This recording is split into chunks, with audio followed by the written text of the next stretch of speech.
All right, buddy. Welcome to the Thursday Night Forum. Pull up a chair, y'all. Welcome here, Arsenal Fan Circle. It's Stan tonight. It's Tony tonight. Maybe Gary, and maybe as we're about to close the curtain to the show, Alonzo. Right? Who knows what's going to happen? Well, what about those that roll up a chair instead of pull up a chair, eh? Right? Yeah. I'll amend that. I'll add the pull up a chair and roll up a chair.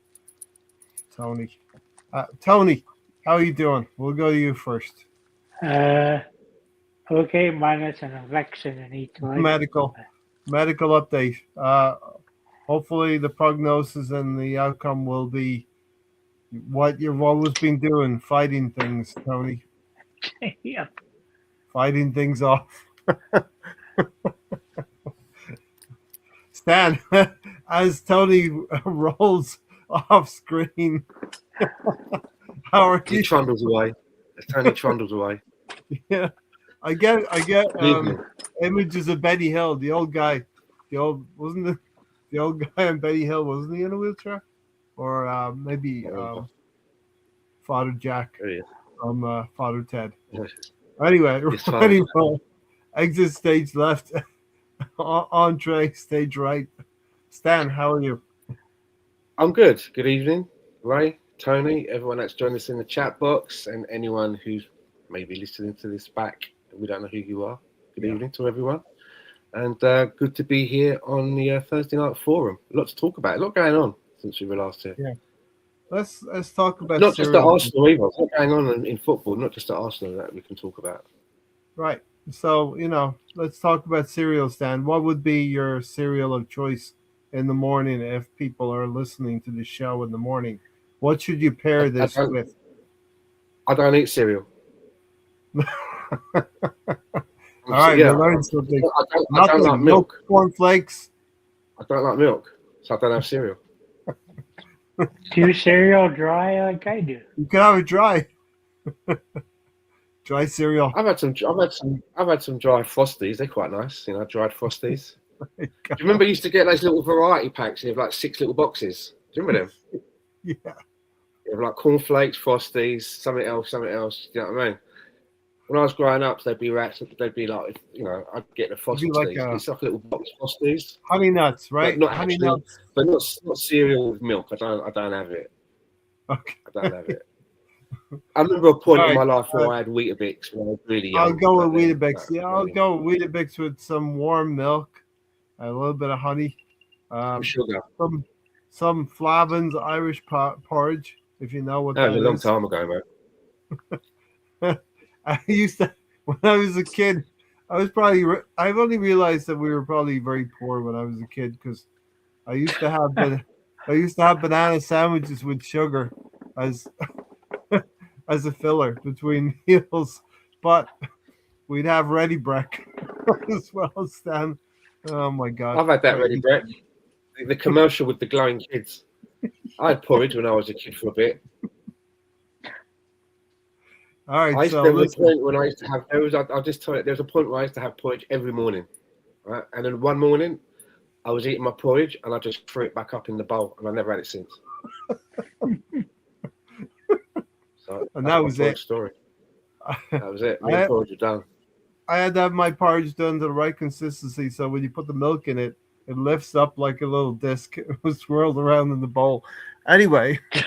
Anyway, you lift the spoon up, and the bowl and that would come up with it. It was like, yeah. You could actually probably take it out of the bowl, it'd be like a lollipop or a popsicle. That's cement. Yeah. Cement. Anyway, Tony, what's your cereal of choice? Tony? Moving on. Before we get into, maybe this is the serious part of the podcast, but before we get into the Arsenal, mine would either be Cinnamon Cheerios, Honey Crisp, Frosted Flakes, or Lucky Charms. There you go. All right. So, anyway, that was that box. You can let us know what your favorite cereal is. While we're at it, I'm actually interested. Anyway, I like what Michael said. Cereal winners. That's what we want Arsenal to be. Cereal winners. Honey Nut Cheerios. You're on to something there. If there was a cereal called a quad, I think I might have it right now. You know what I mean? Even a double something, you know? Anyway, Stan, we're going to talk about a Yes. lot of Arsenal stuff tonight, not just cereal. Yes. Nothing stodgy with milk in it. Uh, Give us your overview of the last week. You know, we've gone through the storm that was the Martinelli gate. We'll talk a little bit about the backwash of that. Um, Portsmouth away in the FA Cup, and of course Chelsea in the semi final. Yeah. And I like the way that Martinelli came back after all of that storm that was around him, and he came into the next game and got his first career professional hat trick. Yeah. You know, I quite like that. When I mean a reaction, I mean it in the way that it's probably the first time that he's had to navigate personal criticism. But completely, it's not just like, oh, Arsenal are playing shit and he's part of the team. Well, he's actually had, it's about Gabriel Martinelli and all of that stuff that happened, right? Yeah. And you don't know how someone can react after in a situation like that. Some people might take it really to heart and go within themselves for a while, right? And it takes a while to try and pull that person out, right? Some people react to these things differently. So his reaction to kind of like, I was going to say up his game, but put in a really good performance, capped off by getting your first career hat trick. Mm-hmm. I thought to myself, I like his mind, right? I like his the way he's handled that. Yeah. He's done his apology letter, and put out an apology and that, but he didn't. He shows you something about his strong mind. I would imagine. I don't know how I'm trying to phrase it, but his mindset, not just like drink away and the manager's trying to pull him out of his shell. Some people, can't sleep at night. But it was a big storm in a teacup. It was nothing really. When you look at it, we'll go back a week here for a second. And we said this on the last show. We said this on the last show, and I think the best way to close it off is his own manager, Arne Slot. The way that he was asked about it, and he didn't get the pitchfork out and go, he said that he sees in a lot of matches that players feign injury to waste time. He goes, he sees it a lot, and he's not happy with that. And he can imagine if you're a player, and obviously the nature of the game, he didn't see, because the accident that happened with the guy, it wasn't because of a tackle, it was like an off the ball incident, right? Something just went. Nobody was around him. And Martinelli wasn't, missed all that. He just sees the player rolling around thinking, no, I was nowhere near him. What's up with him? Yeah. So he's thinking that this guy is just like trying to get a free kick, feign an injury, waste time or whatever. He doesn't realise that the guy, and this is what Arne Slot was saying, that he believes that Martinelli didn't know that it was actually an injury, that he was feigning time, and so he gets it. He basically said, I get it, but there's no malice there. Do you know what I mean? And I'm sure that when Martinelli realises that there is an actual injury, Yeah. As with many things, that's it, isn't it? I mean, but the media still, the media want to kick it all up, and Gary Neville, and you have to admit, Martinelli, it wasn't his best moment, but it's a tense game. He didn't know that the player was injured. He thought that the guy was just like rolling around in that. Do you know what I mean? But I love the way that people say he threw the ball at him, saying he just bounced it on him. We didn't like. Haaland threw a ball at the back of Gabriel's head. That was throwing a ball at someone. Yeah. And we didn't like that. Let's be fair, we didn't like that. And so when I saw Martinelli do that, I did think, come on, man. Yeah, we didn't love that, but we accepted that as a growing rivalry. Sorry? We accepted that as a growing rivalry when Haaland did that to Gabriel. They'd be getting into it the last few games. But yeah, you're right, Stan. Listen, I'll give Tony the final word on the Martinelli stuff. And for me, just say it was a storm in a teacup. Gary Neville uh, stirred up a hornet's nest. There was no hornets in the nest because Bradley, in his own action of clearing the ball, landed awkwardly, hurt himself. Martinelli was not knowing in the moment what was happening, trying to win the No. game, and yeah, he threw a ball at an opponent. What not in a way you're going to get a yellow or a red card, and then he tried to usher the player off the field, which Liverpool fans feel was an egregious manner. Of course, they can get upset about this because they haven't got nothing exciting in their season so far. So all they can do is complain about things. But yeah, Tony, I'll give you the last word, and then we'll move into the Portsmouth game. Tony. And that's when you wonder where your captain is, because there should be somebody coming over and saying, "Hey, he's actually hurt." Yeah. I think it's a bunch of nonsense. I would have gave him a yellow for it, for throwing the ball at him, because Yeah. there's no need at it. Doesn't matter if it's hurt him or not. It's just poor Yeah. conduct. Worst case scenario, yellow card. We move on with our lives, right? Yep. All right. Tonight, thanks, Tony.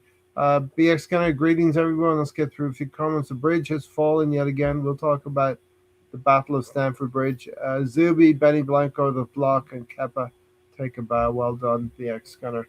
I think we will maybe the words of job only half done. It's halftime. Some of these platitudes we'll use tonight. Stan the man says good evening to everybody. Um, I hope everybody's out doing well. BX Gunner's in the house. Steven's in the house. Michael's here. And we are live. Yes. The usual 6 or 7 minutes delay behind the scenes on my part mostly. Loving the shirt stand. I had that once upon a time. Petit and Burkamp vibes. Right. BX is partial to some honey nut Cheerios. I'm thinking I'm trying to keep up with Tony after I passed during the Liverpool game. I got COVID again. Oh, jeez. While waiting in emergency, I have no energy right now. I fell asleep. I fell asleep during the Chelsea game. Well, get better. Continue to recuperate, Stephen. Cereal winners, Fruity Pebbles, Weetabix. Here we go.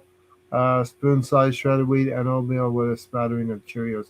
And maybe next time we won't talk about cereal. We'll talk about a breakfast that Stan might enjoy. That's the one I did like with milk, was the Fruity Pebbles. Um, And the only other one as a kid was Rice Krispies, just to hear it make all Golden the Ellie, crackling. Gabby Go. I used to mix muesli with fruit and nuts. All right. Who knew Martinelli could score? There you go. He actually could have scored a couple more goals than that, right? He was played through, Tony, in that FA Cup tie at Portsmouth. He was played through by, I think, Odegaard or Mourinho and or Eze, and he had an easier chance to score than this, and he hit it wide. Who knew Martinelli could score headers 2 in 1 game? That's 3 this season. It was a great answer to the BS he was getting. Yeah, and listen, the other thing as well, if I'm Martinelli, I've apologized to the player. Then you draw a line underneath. You feel okay about everything, and didn't affect his game, of course. So Tony, 3 goals for Martinelli. Arsenal go goal down early on against Portsmouth, but go on to win the game 4-1 in the end. Yeah, another costly giveaway early in the game. Yes. For Martinelli to be, it's like when you drop in to these cup games, that's his level of competition, is the Yeah. second, third tier of top flight football, or third, fourth tier of European football. That's where he does good at. When he's facing a top competition, he usually don't find him. That's usually when you see him dribbling the ball out the left side. Yeah. BX said he's really hitting another level for me this season. His goal catalog is impressive. This is Martinelli. And the thing is, he scored 3 goals. And in this side, if you score 3 goals, you're shooting right to the top of the charts within Arsenal Football Club on 9 goals right now. That's what I think. I think we're saying. So, any player that scores 2 goals at Arsenal would probably be dropping to the top of the list. Um, Such has been the spreading of goals around the team. Um, Martinelli is our top scorer this season in all competitions with 9. And I forget who got the other goal. It was an own goal. Was an own goal? Was it the first one? Was it? Portsmouth. Yeah. It was 4-1. One of the goals was an own goal. Okay. We went He down strikes again. OG. He's weighing in with some goals this season. We talked about this in previous podcasts. So that's Good signing. That's a good squad player. That's what we'd like to say, Scott. Yeah, always throw him on when you need a goal. OG, you need to come on. The original gangster. Well, we have to be close to double digits on OG now. This season, well, we could be a 4 or 5 that I could think of. You know what I mean? It's just four or five the last 3 games, right? Yeah. There was a couple of hundred complaints about Gary Neville's comments. And this is where you see the level of jealousy from pundits coming. You see it shining through now in these weeks coming up and the weeks to come, probably as Arsenal continue to advance in competitions. The fear is real that we might actually win some things. Well, it's funny because I was looking on my Facebook this morning, and you have like the memories, things that you on that day from how many ever years, and in my memories there was a post from 3 years ago, and I'd put 8 points. Let me see what it said. 8 points clear of City. It was got it right here.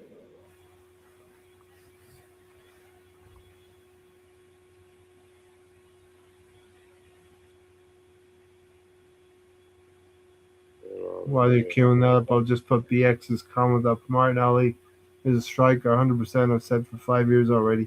He reminds me of Alexander Pato. So, yeah, I mean, we've known, and Martinelli had pretty much We've tried that in the Premier League and it doesn't work. Last season, Martinelli had a pretty torrid season, devoid of competition. Maybe he was playing a lot of minutes, Able to So find yeah, it was from 3 years ago today, and we'd beaten Tottenham 2-0 at Tottenham, and I put underneath top of the league and 8 points clear. And when I saw that, I thought to myself, well, we're 5 points clear now, not 8. Yeah. Do you know what I mean? Like 3 years ago, I was feeling really confident. We were at this point 3 years ago in the league. Yeah. We'd just beaten Tottenham, and we were 8 points clear. So Yeah. it just made me think that how many total points did we we're not have? 8 points clear now, are we? So, it's not done yet because we didn't win it 3 years ago, did we? Unless I fell asleep and missed it, the celebrations. But no, I think in the last 3 years, Stan and Tony, we've been exploring. It just made me think because when I wrote that, I was feeling quite confident. Yeah, you would.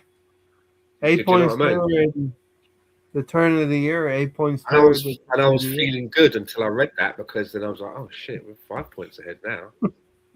Fuck.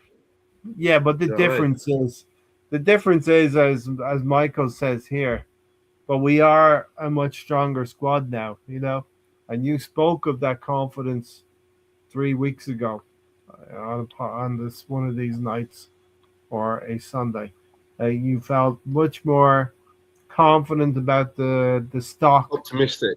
within the squad. You know, Yeah. the strength of personalities. Because I saw a clip as well, leading like just doing a little bit of research for this podcast.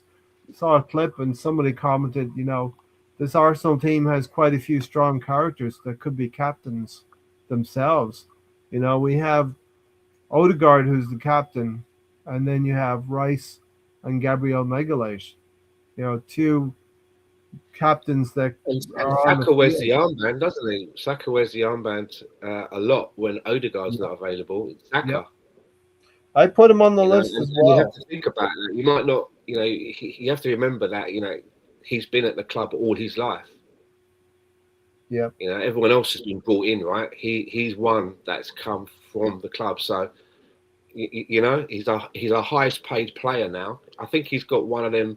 He's got one of those. He's got one of those deals in his contract whereby he has to remain the highest paid player. And I used to hear about these before. So if we were to bring in another player, for example, let's say we make a big signing in the summer, and that player needs to get paid 400, we can do that, but then we also have to bump up Saka so that he's either on level or just above that. So that's the deal, that he has that deal in his contract apparently, Yeah. that he is the highest paid player at the club, and Is you know, that and will remain. So you can bring someone in, but then you've got. I think it's either put them on parity. You've got to be put on parity, or just a bit above to remain the highest paid. So Wow. is that Yeah. is that maybe is that one? that's our ceiling, right? If you look at it, I would say that's probably our ceiling. Then is 300 grand a week. Was that the previous one, or is that just one he just signed? One he just signed. The one he just signed. Yeah. That's what I'm thinking. As Michael said, listen, here's reason to be more optimism here. First half of this season, we've had some pretty decent injuries. Now nearly everyone's coming back, or they're either back or they are coming back. You know, I think we had a Who little would be bit missing? We're missing Mosquera, Calafiori. Calafiori, Yeah. Hencape. And Cape, yeah, those three, and those three would be our depth to the four that would start. You know, so you got four central defenders. You know, Calafiori is probably um, probably one of the starters there, right? If he's yeah, fit and ready to go, you he's would starting, isn't he? think he's one of the starters now. He's assumed that role by the strength of his performances, and you got Timber on the other side when he is not being overplayed or having to overplay. You know, I think we've seen Urian Timber can be a very, very good player, but if he's Versatile. given too much of a workload, it could be a problem Yeah. for him. You know what I mean?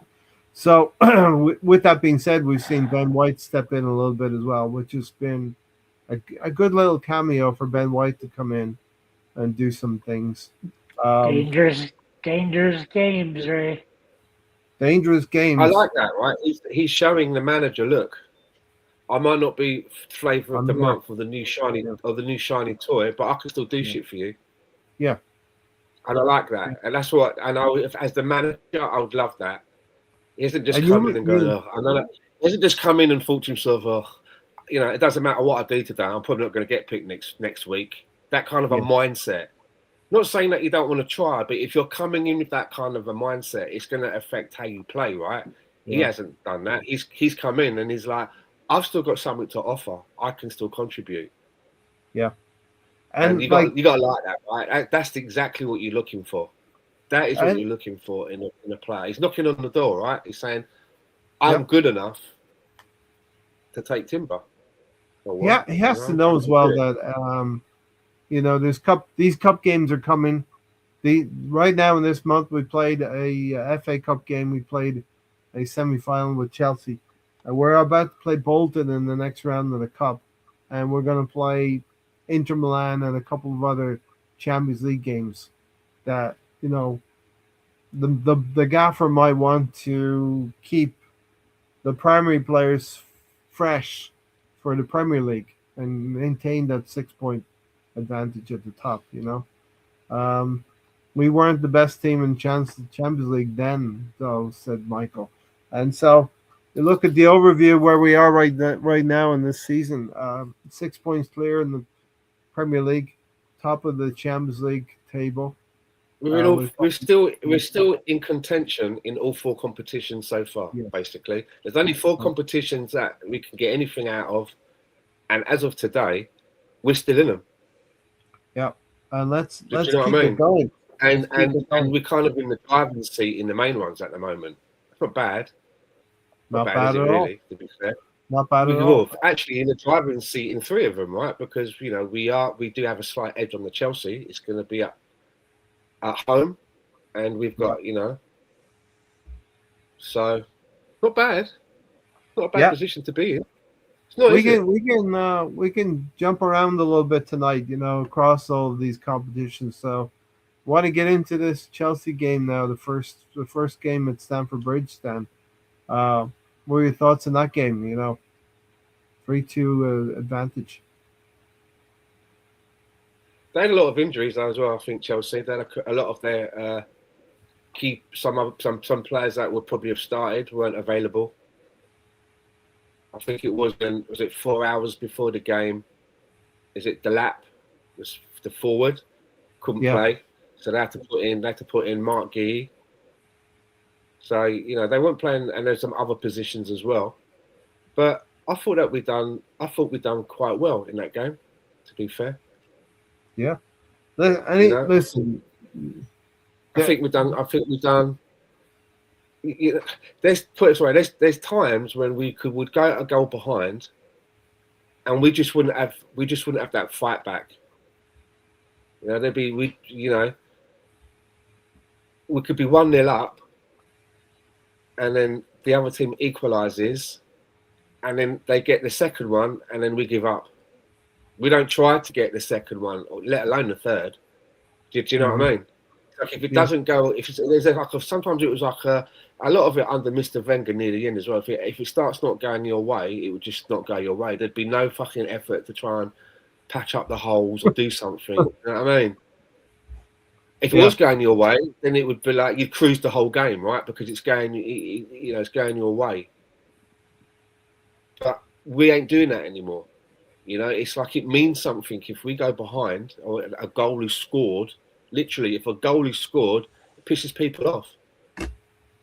Yeah. You've got players like Gabriel, who can do something which will like lead to the opposition scoring a goal, and he puts it right by actually going and scoring a goal. And he's done that more than once.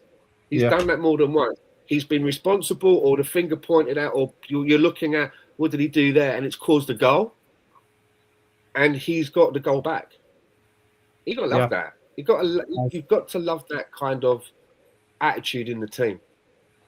Yeah, as referenced by. I think the manager has a lot. I think the manager has a lot to do with the culture, right? It's the culture. Yep. Yeah. Changing the mindset, changing the thinking of the team in those situations. You're going to be tested. You're going to be tested. Seems like every podcast you get a tail. You get a tip of the tail in that area. She loves to sit. She loves to sit on my lap when I'm sat here doing podcasting for some reason. She does like a good podcast,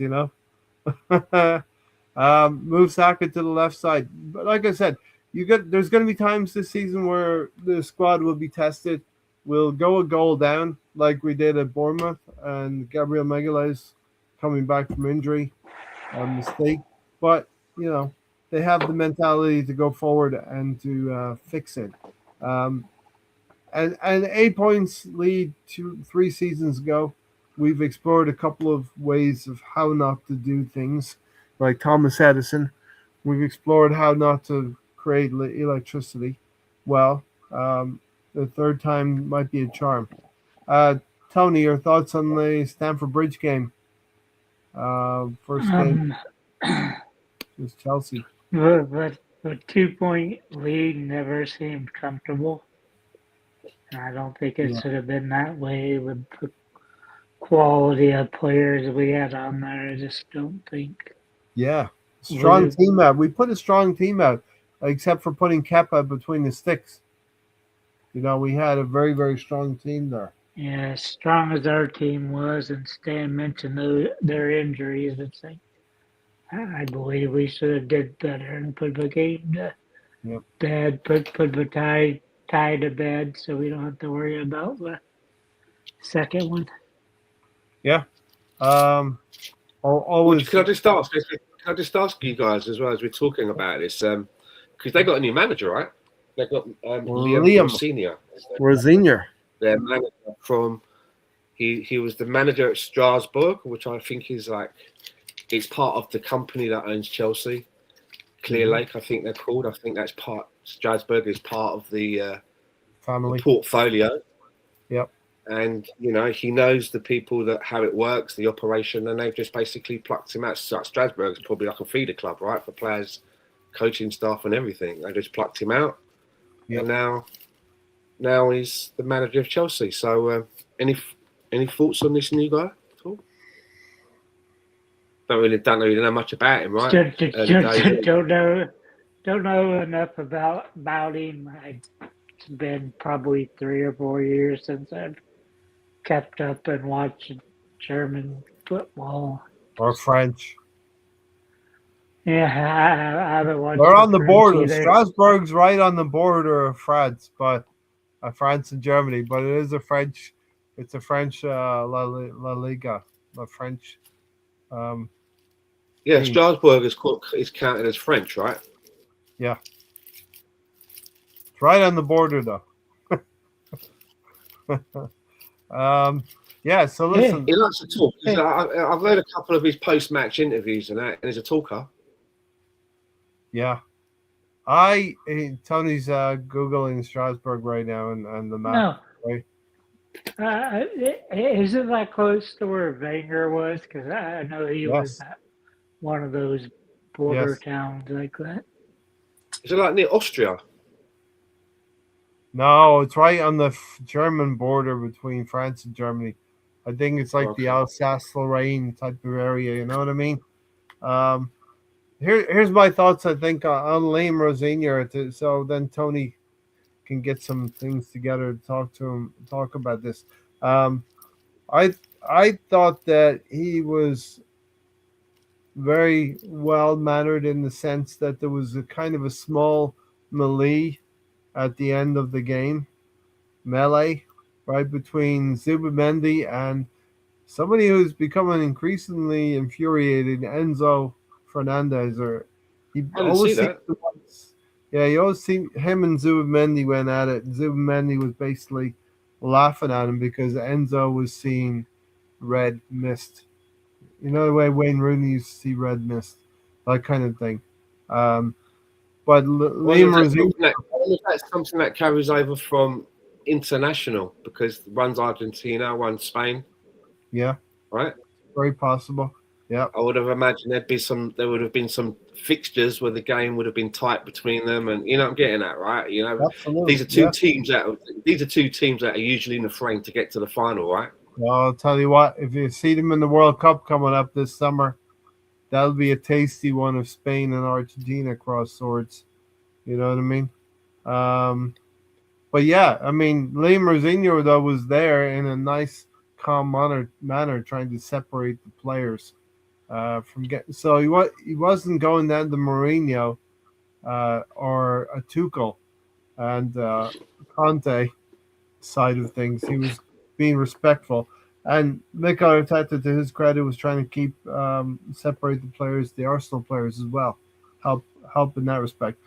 He looks like he gives me a little bit of an Arsene Wenger feel, I've got to say. We were just talking about Arsene Wenger. He's got the glasses. Really? He's quite studious looking. You know what I mean? If he only had half the career that Arsene Wenger had, he'd do well. Oh yeah, of course. Obviously saying that, but it's early days, and I remember when Ange Postecoglou came in at Tottenham. He was a media darling when he first came in. Yeah. He was a media darling, and look how that ended up. So Yeah.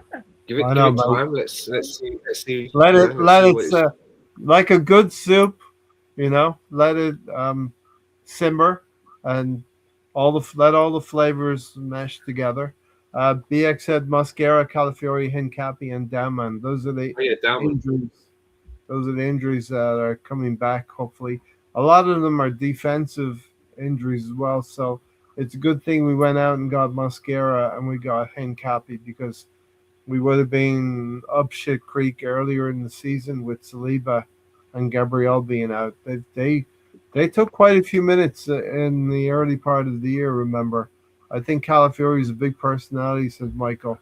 Definitely agree with that, and definitely gives us something different in that left back area. Our offense is so much better with White on the right hand side instead of Timber. You can't call him a left back, Ray. A left wing back or left side. Um, there is something about this, Tony. I have yet to see him be good at defense, and I wonder how the hell he was ever a center back because he Listen, does not show it. in the days of old, sometimes you just don't always get the best defensive capabilities from that side of the field. But if you get something attacking, it'll give you something to the team as well. You know what I mean? Just play a back three, Ray. Play with White, Saka gets to play inside with White playing outside, making overlapping runs. Yeah, Tony, I think that And that's not the last because Ben White's never to hold up. he doesn't look. He looks kind of knackered already, doesn't he? Yeah, he needs to be to be his job to be backup, right? Yeah. Center back should be his Yeah. job. I don't think he should ever be fullback. Yeah. Stan, do you think he looks match fit? Ben White, I mean, he's doing a job for us, but he looked like he was blowing a little bit. Taking tired. for me with these two, I like both players.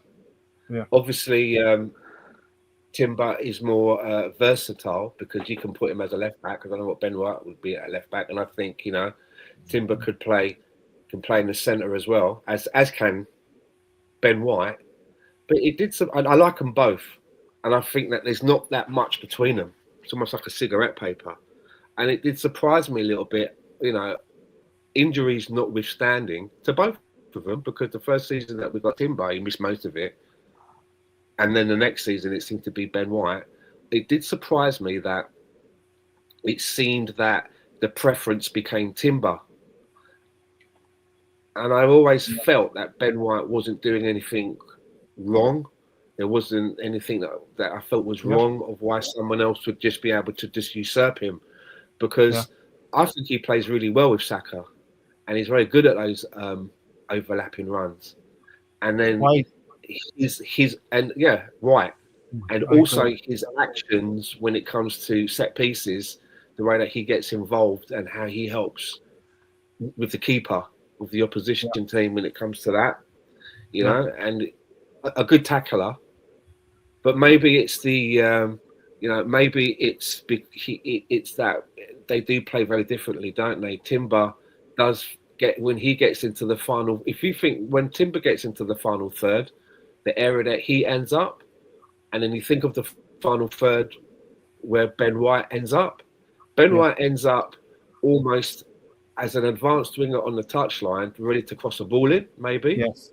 Yep. Whereas Timber turns up just by, like the D on the penalty box, in those kind of areas. Yeah. As does Calafiori. So I suppose this is where that word, the inverted fullback, is what it means, that they come into these areas. And maybe because of the style of play that Mikel Arteta wants, he feels that I'm not going to ask Ben White to do that because it's not his game. And we've moved away from having him going on around the outside all the time. I want a fullback that can invert. And maybe that's the reason why. Do you know what I mean? Because when he came in, you didn't see him trying to invert, did you? They played to his strengths. They were like, okay, we know what this guy's about. Do your thing where you go up the flank, you help out Odegaard, and Saka, and if you can get into that final third and put a ball in, do you know what I mean? It helps. good. You're making yourself available. Saka's got people around him. He can shuffle the ball out to you, right, if you're in the right place. So I think it's maybe a tactical thing, right? A tactical preference. And that's probably the reason why, at the moment, Timber edges it, because he can play in a fashion that Mikel likes, right? Yeah, 100%.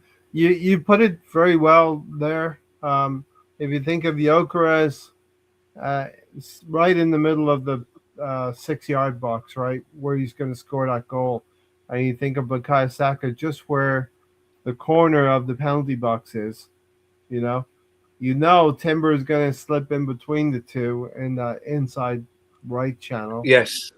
But then you also know Ben White is going to come on the outside of Saka to get to that byline, which is what happens for that second goal. And whether obviously injuries have played a part in the team selection, but it may have worked out in this instance. It may have worked out in our favor because Saka occupies Cucurella perfectly and lays the ball off to Ben White at the right time. Ben White's got time and space, and he picks out some kind of a cross. Now, Ben White admits that he just basically threw the ball in there. And it's not our fault if their goalkeeper's pretty shit. I'm not mincing any words here, but, Robert Sanchez was pretty shit for 2 of the goals. And, he's mishandled that cross then. And Gyökeres, his eyes must have lit up, Tell us what you really think of him, right? Yeah. Listen, Eddie goalkeeper. It's not a glamorous goal, but in that situation, you want someone to be there to put it in the back of the net, and the person that was there was Victor Gyökeres. Okay, I don't care if it's a scruffy goal. Yeah. I want someone to be there to get onto those half chances that may occur, and he was in the right place and he did it. Look, I'm not gonna. Me personally, Tony can, but I'm not gonna go into another monologue about Victor Gyökeres because I've done it on here already. We want this. Times, right? I've done that, and all of those that come in, they know where I am. So I would say this, right? This is where I'll leave it with Victor Gyökeres, right? We're talking about scoring a goal and getting an assist, right? Which is good stuff. But I would just say this, right? Am I glad that he had that performance? Very much so. Yeah, 100%. Do I hope that this is like a catalyst where it unlocks him and he starts to contribute more in the goal and assist area and start looking like the guy that put up the numbers in Portugal? Of course, very much so. Yep. Do I believe that that's going to happen? No. We have to wait. I mean, it's like a tap. The tap is. I don't. Not on what I've seen so far. Not what I've seen so far, because even Eddie Nketiah can score goals. Players can score goals. What I'm looking for though is a little bit more of the contribution and consistency. And as much as I'm pleased for him, it's not like, oh yeah, this is it. Let me see what happens now in the next game. Let me see what happens in the game. Let me see what happens in the game after that. Yeah. And the game after that. Let me see where we are in another 3 games time. In another three games time, if there's been some consistency there, then you're like, okay. I this is what you're looking at, right? Yeah. The next game he might not score, but he gets an assist. The game after that, he gets 2 goals. If I start seeing this kind of a rhythm, then you're like, okay. Yeah.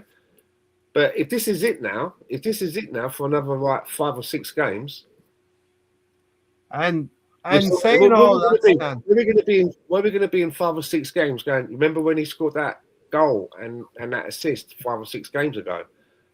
You'll remember because it was the only one. No, if that happens, no. Yeah, I hope it's not. I hope for whatever reason there's some sort of a rhythm now. And as I say, he doesn't have to score in the next game. He might get an assist. You think, okay, that's a good. And next game he gets 2 goals. I'm just throwing it out there. I want to see this guy contributing. Yeah.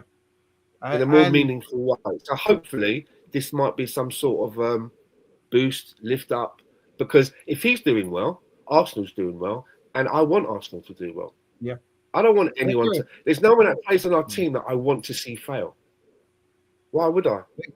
Yeah. Oh, I really hope that guy fucks up, man. I really hope that guy trips over. I really hope. Why? Dan, I know exactly you know what I mean? where you come from, Stan. I knew exactly where you stood from talking about this the last few weeks. I know exactly where you stood, and I stand in the same place as you. I want to see more goals from him. I saw that he did score a goal, and I wondered, okay, well, it's the type of. I want to see what type of goal he scored. Was it a worldie? Was it he's running down the channel and somebody found him with a through ball and he lashed it in with his right foot or left foot? Did he work a shot in the box like Zubimendi did?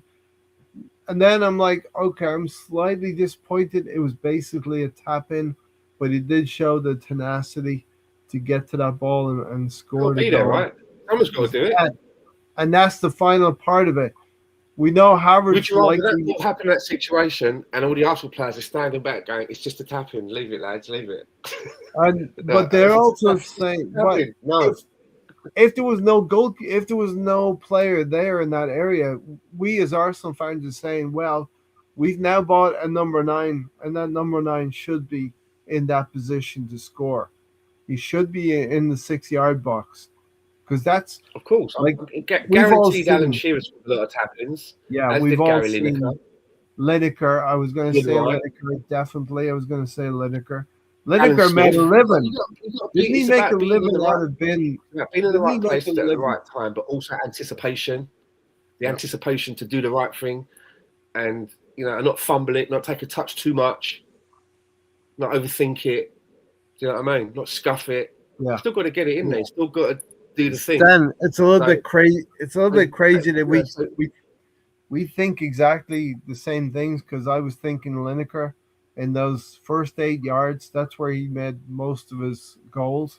You could even say Jurgen Klinsmann was that was his dinner table. That was his dining room table, right in that area. Yeah, right in that area.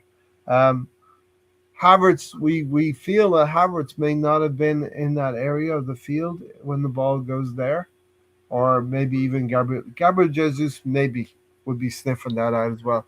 But Havertz would have been pulled back to the penalty spot, maybe. You know what I mean?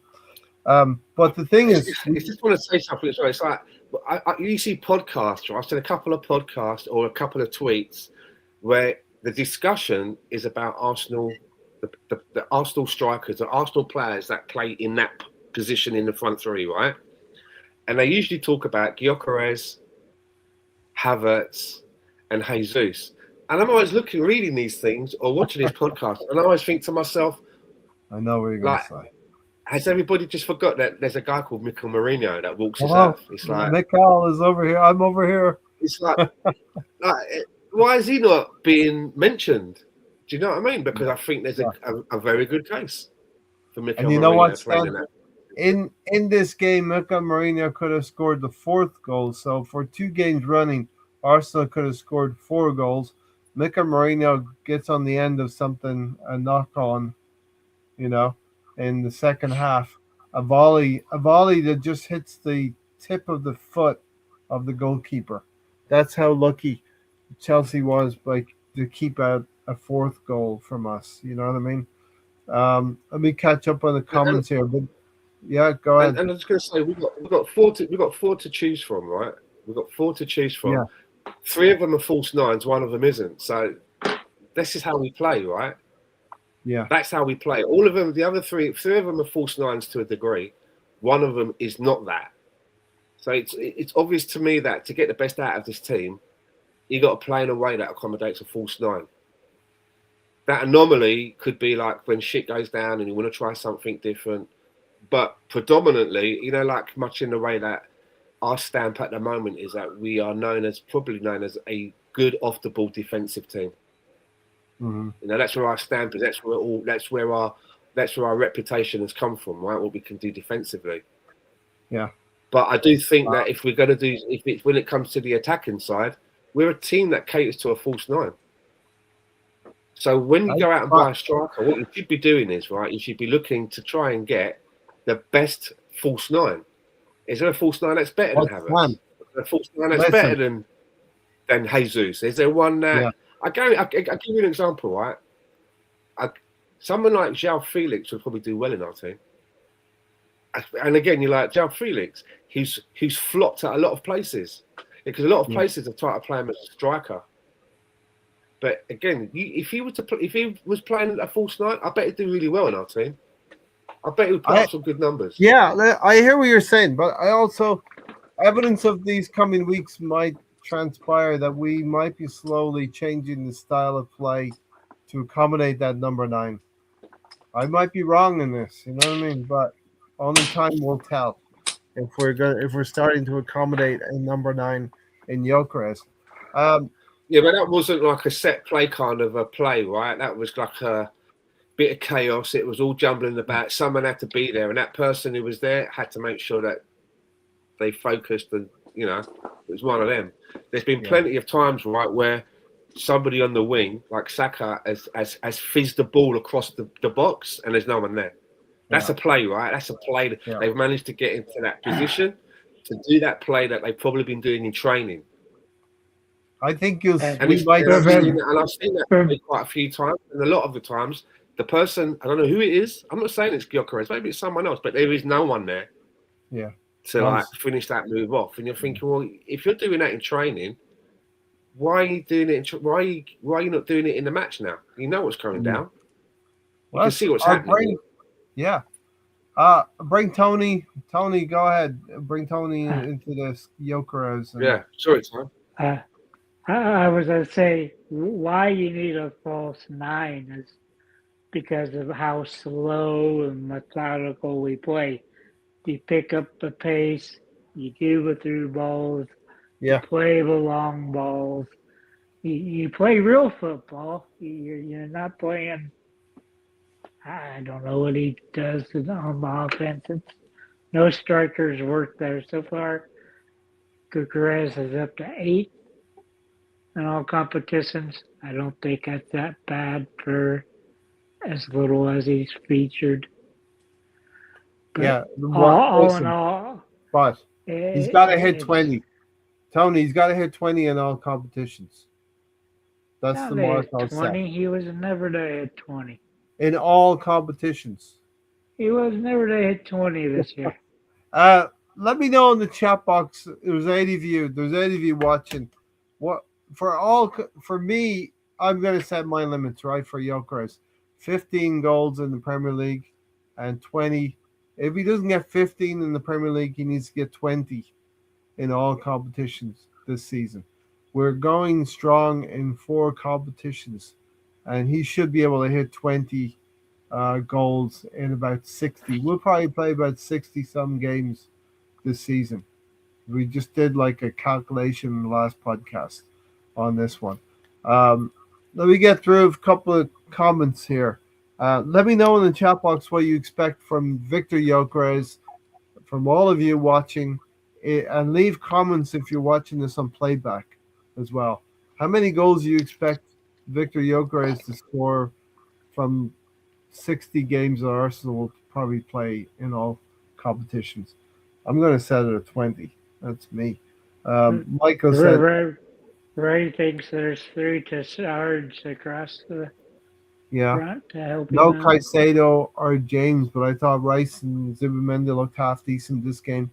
I have been worried about our midfield, says Michael. He goes on to say Timber doesn't seem to link well with Saka.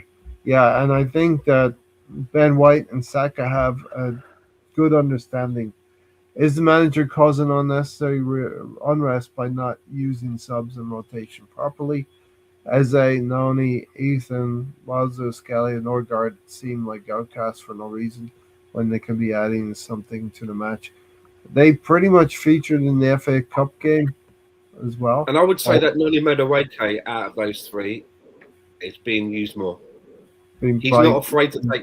He's not afraid to take Saka off like he used to be, because he didn't know who he was going to put in. He trusts Madueke. It seems he's happy to take Saka off and put Madueke on at the moment. He seems pretty happy with that move, right? Yeah. Stephen says he's glad the Champions League game against Kairat is at the Emirates and not in Kazakhstan. That would be a nasty road trip. And we see the benefit now of playing the Champions League over Europa League. Europa League, you might generally have longer trips, and the Thursday Sunday grind was not good for us. I could go to that game with my Kakistan buddy Yuri. Kazakhstan, Yuri. Retroholic, welcome to the show. Hello, guys. Good to have people in the house tonight. We got a nice showing. You're basically like playing in places, isn't you? In the Europa League where you're playing, right? There's a lake, and across that lake, you'd be in Russia. That's how far away you are. You're like one lake distance away from actually being in Russia, which is miles away from here. Yeah, that's bonkers. Chelsea's goals were a bit lucky. Yeah, I think we probably lower our concentration level. You're one leg from being away from a front line stand. You could probably jump that lake and be in Russia. You'd be like Russia now. Close to it, the next Stalag as well. The new Chelsea manager seems well known and liked within the league and footy circles. You know what it is, BX? They're just buttering them up. They're gonna toast them later. You know what I mean? That's what the media, the English press does. Retroholic said he played for Hull and has a grudge over Arsenal for FA Cup final. Supports Man United, but is now a brilliant fan of Chelsea. I don't think it'll be a Jose Mourinho. We're talking about Liam Rosenior here. Zubi rattled Enzo, and I think that's something that tells me Chelsea are not quite ready to take the next step in these situations, right? Chelsea was a good game, but not perfect. For the return fixture, we have to shut Neto down. It was good to see Gyökeres get a goal against top team. Hopefully, it can push him on, and that's the hope. That's what we all want. You know what I mean? We're dubious about it, but we've seen a trickle. We've seen the tap open a little bit for Victor. A player that I wanted to ask you about, who's again, I've seen him score some nice goals for a player who's supposed to be the deeper one in the midfield, Martin Zubimendi. Oh, yeah. Me personally, I like him since he's been with Arsenal. And the reason I ask this question is that, okay, it's social media, and I know that the world doesn't end on X / Twitter, but I was seeing threads, and it seemed like some people, for whatever reason, were saying that it was a bad buy. And I'm like, what have I missed here? A bad buy? He's great at defense. He's good at going forward. Plus, he's got a shot on him if he needs to. Yeah. I think the yardstick is sometimes if you have to have a measuring stick, right? I know that Thomas Partey was really liked as a player that played in that position, and it's a little bit like when Gabriel got injured and Kivior came in, we were all worried about it, and it just slotted in, and we were not focused on that. Yes. Is it like a similar? For me, it's like a similar thing. I mean, I'm not looking at Martin Zubimendi going, fucking, I wish we still had Thomas Partey. No. I wish we could have got another year out. Do you know what I mean? Partey, just as in a player. What I'm saying is I'm happy with the way that it's gone. He's come into the team. And it seems to me, when it comes to actually shooting and scoring, he's better than that, Thomas Partey. He's got more technical ability. Well, don't get me wrong. Yeah. Thomas would have a shot, but a lot of them would end up on the moon, right? Why? Yeah. They'd be in the car park. You'd have to go out of the stadium to get the ball back. Rosette with a the ball by is like, blimey, I got to go get that now. You know what I mean? Yeah, Rosette with a butterfly net. For me, Zubimendi is much more consistent in the level of his performances. We all remember Thomas Partey when he played well, and he'd have amazing games. But the next week he would turn up and not. Yeah, but he would go from an 8 to a 5, where Zubimendi gives you like a 8.25 every game. Yes. That's what I'm saying. It goes to the stand like in a certain Egyptian that would give you a 7 every time. And then Yeah. yeah. And for him, it was a 10 because he's basically given all he had. And I It was a 9 wonder or if, 10 for him, but it's a 7 in normal football pretty um, much every time he's on the the pitch. And to thing, me, Zubimendi's up there, 8.25, 8.5. I think he so was a this, great buy, personally. I'm yeah. really happy No, with that signing. a great buy, definitely. And, he turned Liverpool down, which makes it even nicer, Of course, yeah. And That's icing.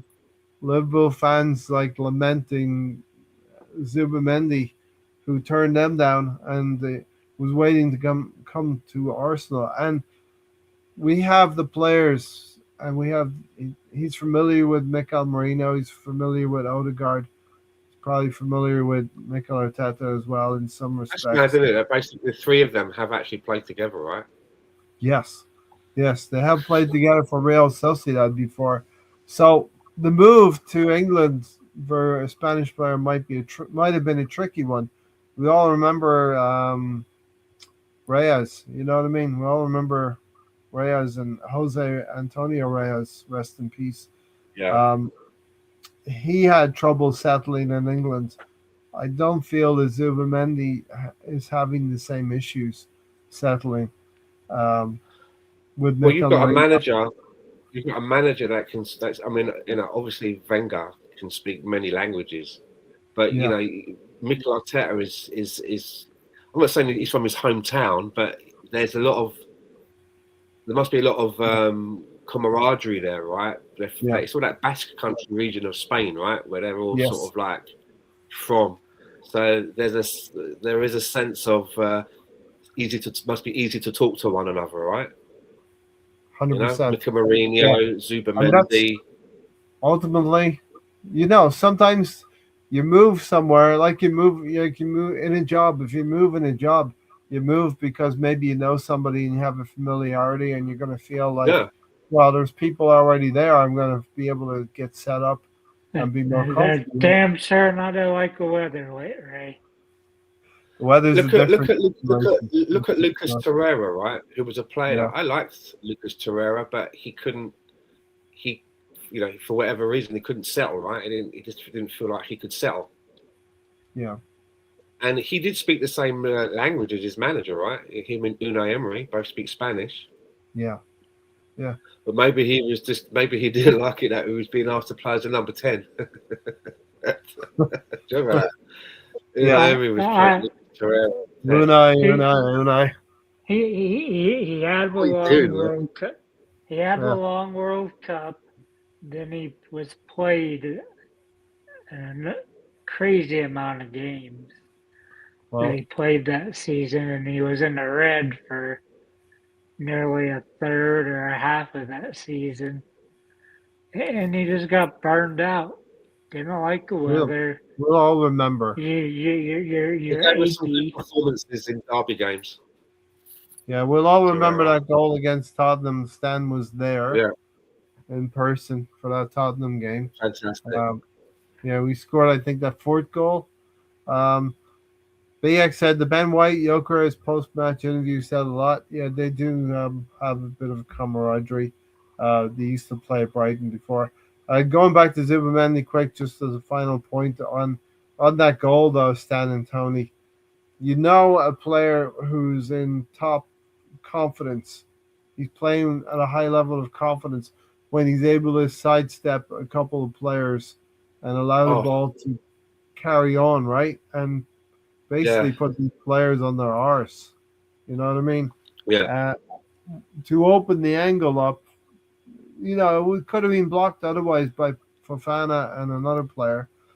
You see, for example, I'm not seeing Thomas Partey score that kind of goal. I'm seeing him getting on the edge of the box and like unleashing one, and maybe scoring. But I'm not seeing him doing that close control, sidestepping, waiting for his moment, and then placing it.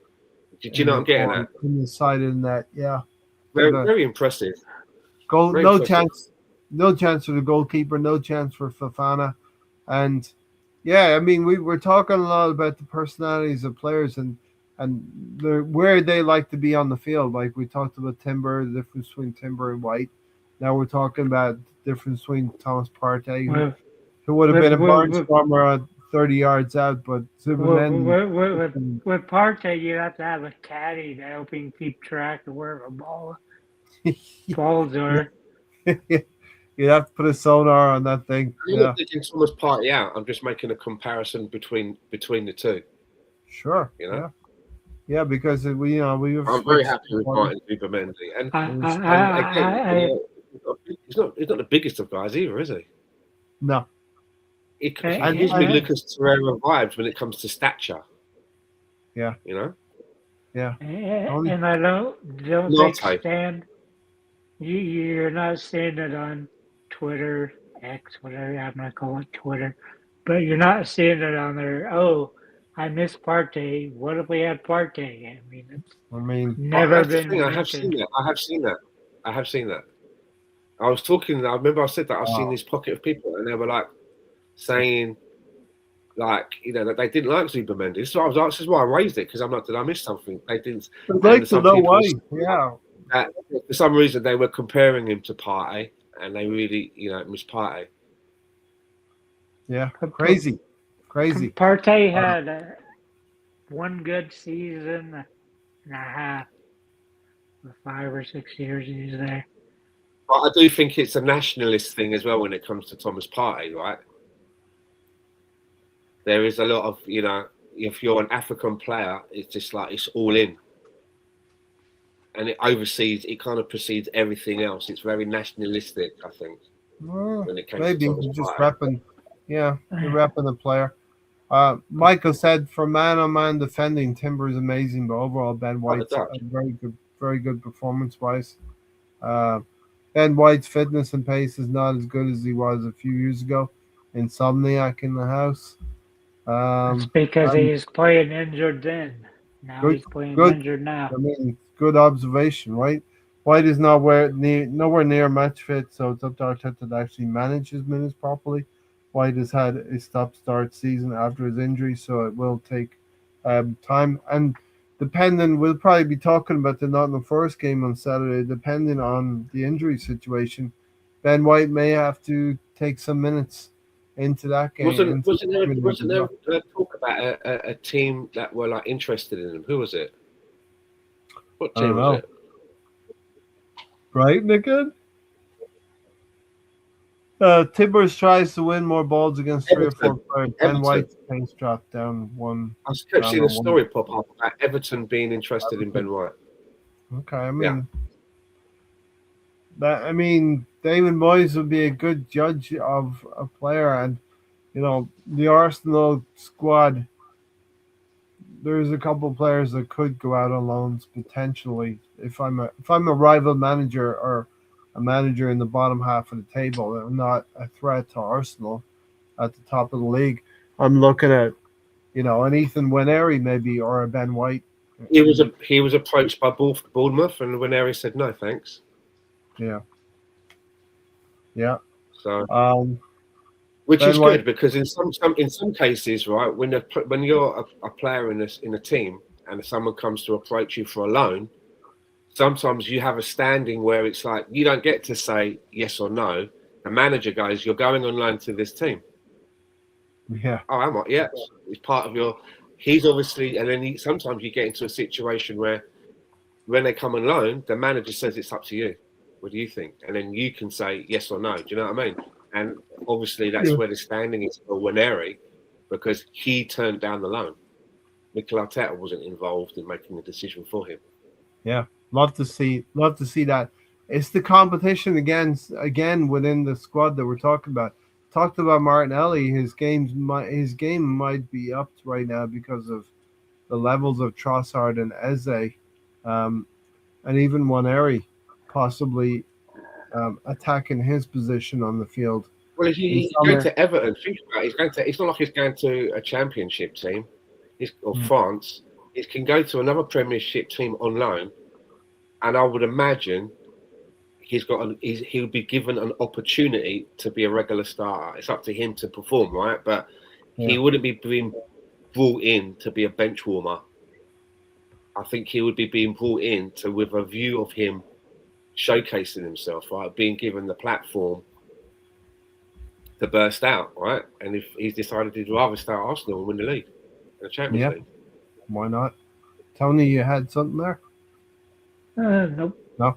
Okay. In the final third, Timber occupies the area Saka should be in. Closer to the goal and closer to Odegaard. White is a better passer and crosser than Timber, and he causes mayhem on set pieces. So, yeah, as Steven's saying, you put one more runner into a congested area where you have Gyökeres, Odegaard, and Saka triangle going on. And sometimes we like to play that way as well, Tony, where Timber will arrive and interface with Odegaard and Saka on the edge of that box. But you really want Saka to be the one that's cutting in, and you'd prefer to have Timber or White going to the outside. Yeah. Sometimes we'll be able to decide. We'll have the players available, and Mikel Arteta will be able to decide which area of attack is best for this rival team, and which players will not be best for it. BX said, "I'm disappointed in Saka's inability to rinse Cucurella. Twice now he's failed to get the better of the Spanish Pop-Tart." And there's another dessert. There's another breakfast item, a Pop-Tart. Scruffy goals like set pieces count as much as open play goals. Yeah. Can we tell rival fans that, Stephen? Set piece goals count as much as open play goals. Saka looks focused more on taking on 3 or 4 players, and when he takes them on, the pass to Gyökeres is off. But I remember, like, in the early 2000s, you'd hear all the time,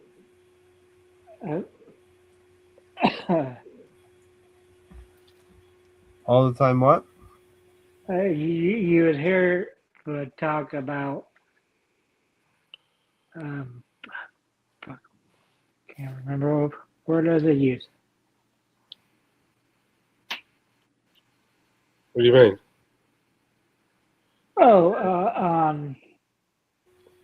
Ben White? No, bring up the last comment again. We're Tierney, Gyökeres. The pass is off. This one. No, this one. Hold on. There we go. This one, Saka focuses more on 3 players. Then he takes them on, and the pass to Gyökeres is off. Nah. I'm disappointed with the ability to rinse Cucurella. Well, I'd like to comment on one of Stephen's comments at the bottom there. The one at the bottom where he says, Arteta wrecked White by forcing him to play when he needed surgery. And my answer to that is, Ben White doesn't come across like the sort of geezer that doesn't do anything that he don't want to do. Yeah. Didn't he leave an England camp? If he didn't think that he was fit enough to play, I don't think Ben White would have played. I think he wanted to play and was happy to have pulled it off. I don't think he was forced. I don't think you can force Ben White to do what he don't want to do. Do you know what I mean? He's like, that's to England. See you later. No, man. Remember the hoo-ha around that? Ben White, man, he does what he wants. He doesn't go home and watch football either. Do you know what I mean? He's not into football. He doesn't play FIFA and all that. He does other stuff, man. It's like going to work for a bank. It's like if you work in a bank, you don't go home and watch banking programs, right, or whatever. He's like that. It's just a job for him, and he's good at it. But I don't think that if he thought that he couldn't play and it was like a bad problem, he'd be like, nah, I'll have surgery or whatever it is, right, recuperation. I don't think he forced Ben White. I think he did. I think he played a year and a half hurt.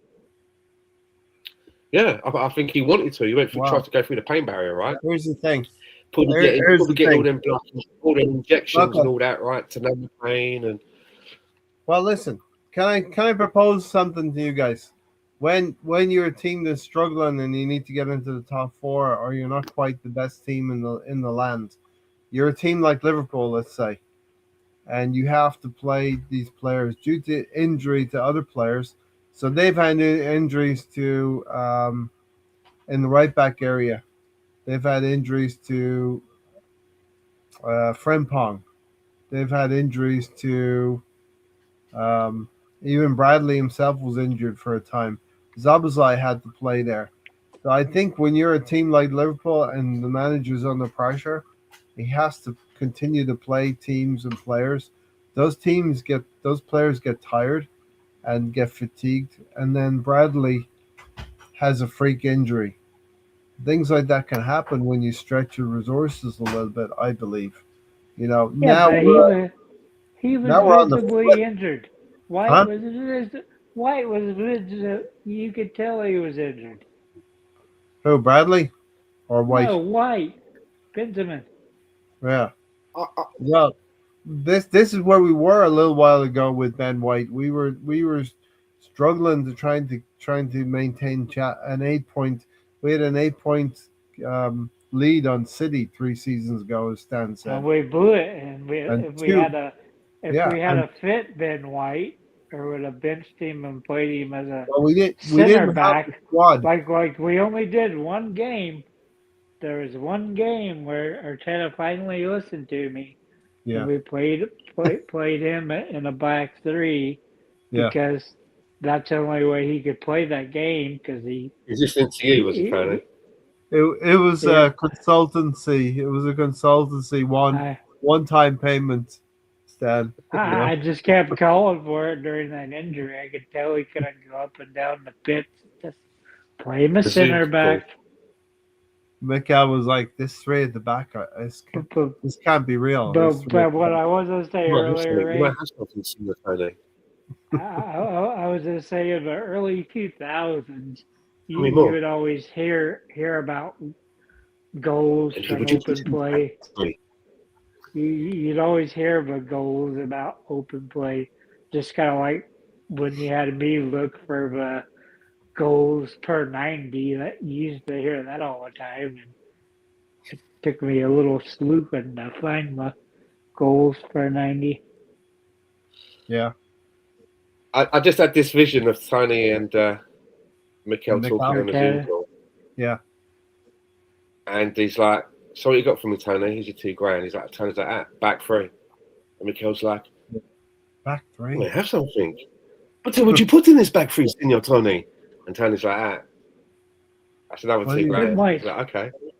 But I'm Mikel's like, thinking Ainsley Maitland. I'm thinking Ainsley Maitland-Niles, Callum Chambers, and Mikel's like, "Can I have my money back?" yeah, This has been a big mistake. Give my money back. it's like a five-a-side three at the back here. Yeah. Callum Um, Chambers, Cole Jenkinson, and Well, Ainsley please. Maitland-Niles. He's like, "I want my money Yeah. back. I want my money back." Jenkinson. Isn't it crazy? Jinko played 8 years for us, or is it Yes. Arsenal for 8 years? Yeah. Yeah. Subnack said that was a standard striker one-on-one goal, but he needs confidence to predict the play and the ball. This is talking about Gyökeres. He needs confidence to see where the ball is going to go. We also need to continue to feed balls like that into the I think he just needs balls.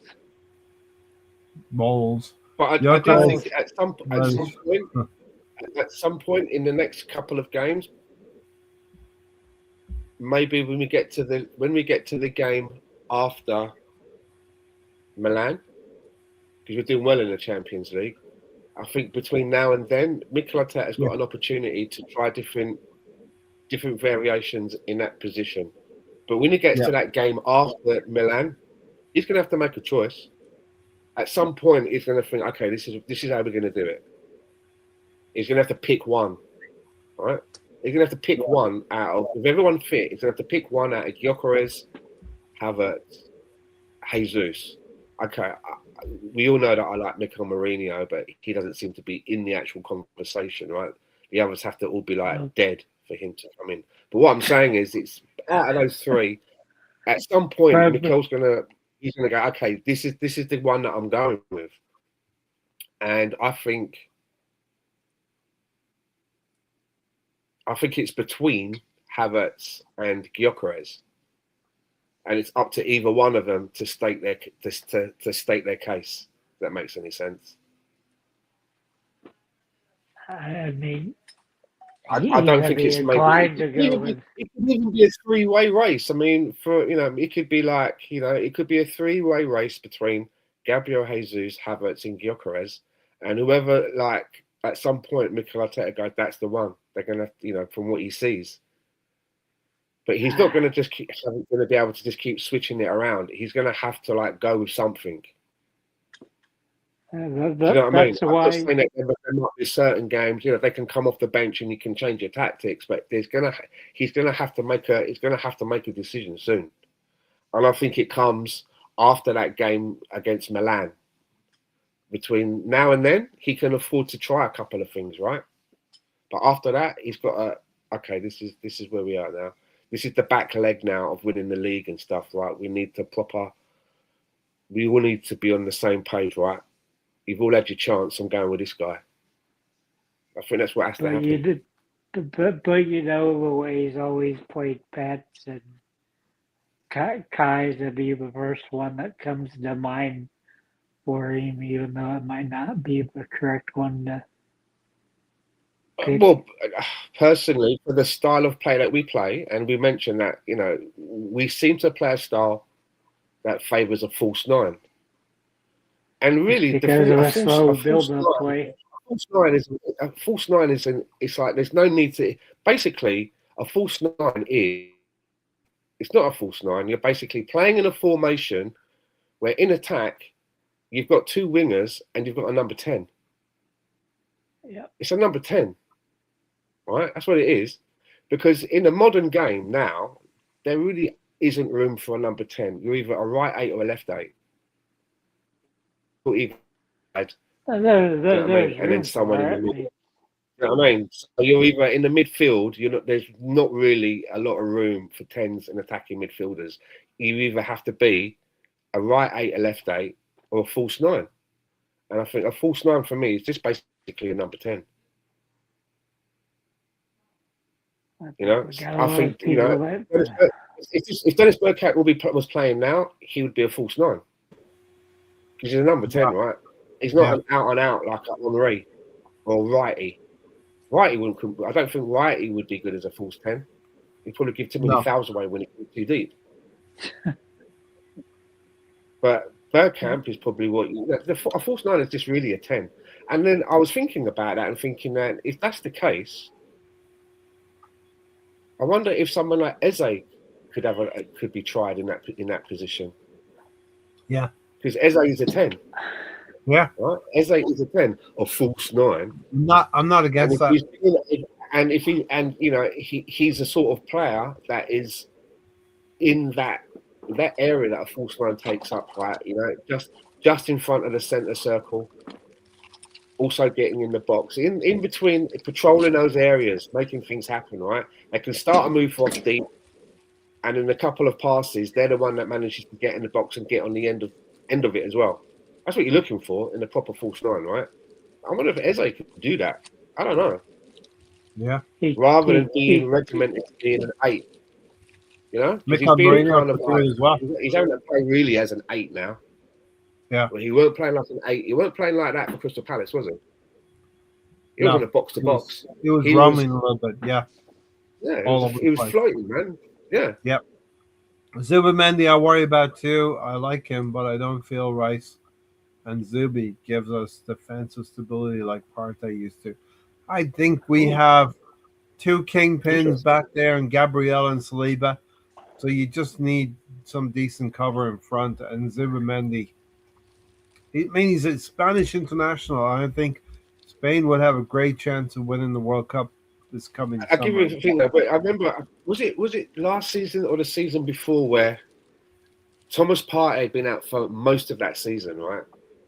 And we were like, struggling to try and win the league. And Thomas Partey managed to get fit and come back for like the last 2 games. And I thought to myself, okay, we've managed to get this far without you. And obviously, we need someone like you. You're back for 2 games. Just give me 2 games. Give me 2 games out of your fucking life. Do you know what I mean? We're paying you for the whole season.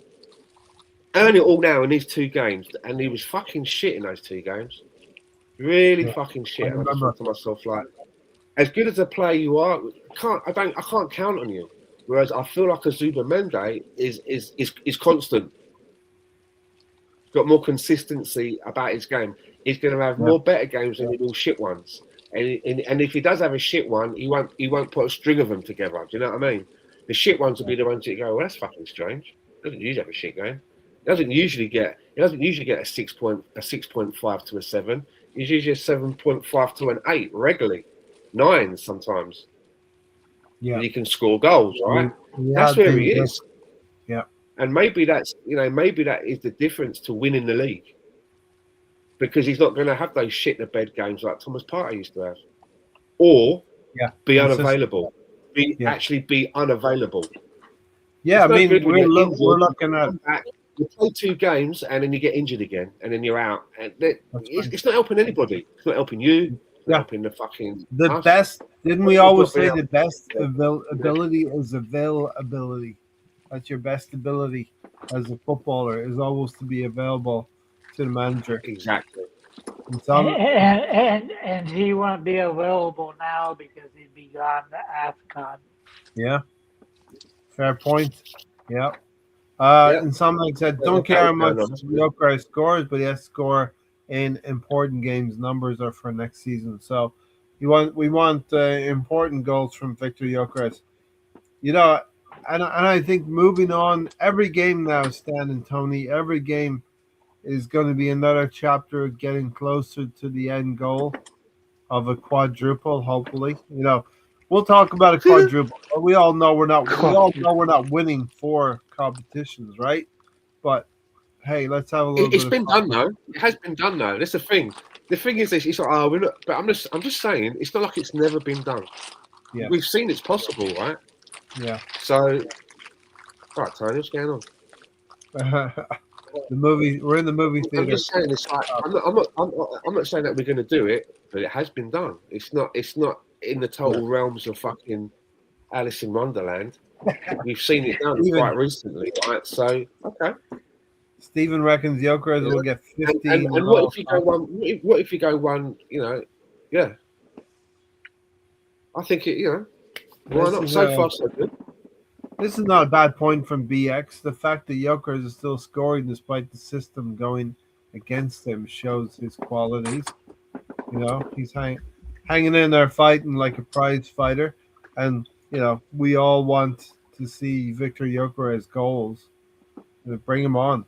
We'd be the happiest. I'm happiest when Arsenal is scoring goals. If it's 1, 2, or 3, I'll take him. Zubamende seems to have a good shot from distance. The goals he got a volley earlier in the season, he got a header earlier in the season, and he scored this goal.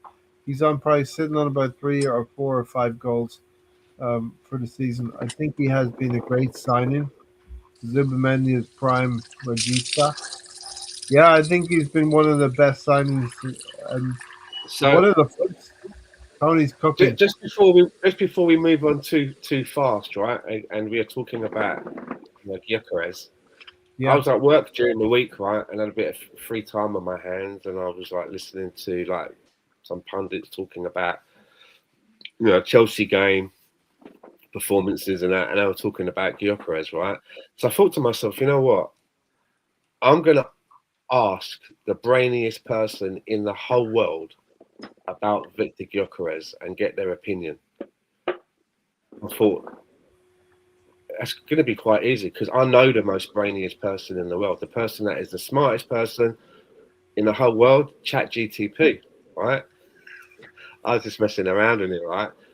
But I was like, let's see what this thing can do, right? And I asked it, how does Victor Gyökeres compare to others that play in the same position in the Premier League? And I thought, let's see what. ChatGTP don't support Arsenal, and ChatGTP doesn't hate Arsenal, doesn't love Arsenal. So I thought, let's see what this AI thing will tell me, right? So this is what it said, right? It said key insights. It says goal production. Gyökeres goal. Obviously, this was before this game, right? This was before this game. So it was like Gyökeres' goal return of 5 goals is modest compared to the league's elite strikers like Erling Haaland and Igor Thiago, who have 20 and 16 goals respectively.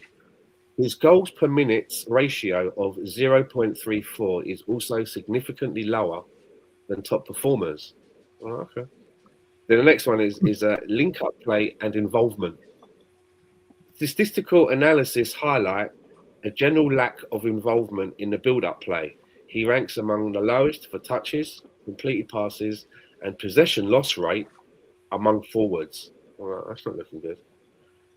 The next one, right? I thought, okay, this could be like a winner here. The next one was physicality. I'm like, it spat out physicality. I'm like, okay, here we go. It said, despite being a physical presence, I'm like, you're damn right.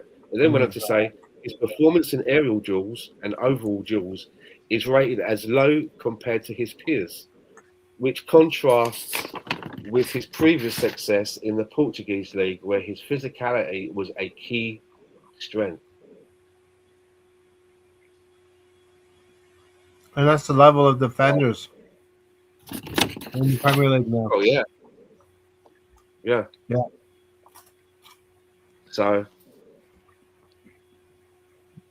some ways to and, go. and that's kind of what I've always felt anyway. Yeah. In a way, but it's Gary's been in the house, maybe listening for a little bit. I'm catching up on comments. Welcome, Gary.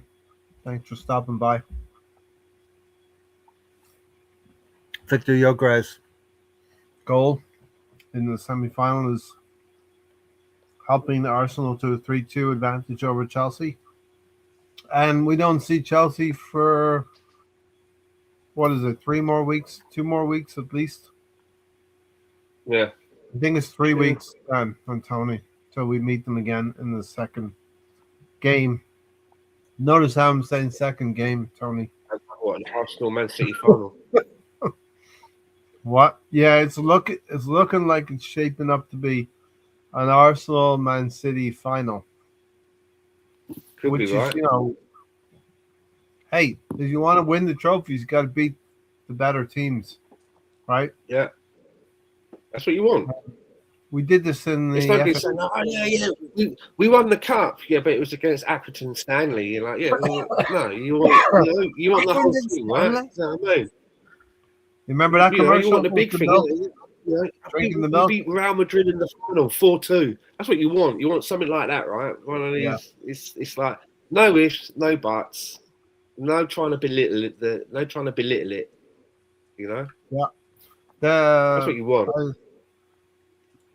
The final for the Carabao Cup is on the 22nd of March, so we'd like to be there and playing City, most likely. And City hold no fears for us. We can play City and feel that we could beat them as well. You know what I mean? Nobody holds any fear for us anymore, I don't think.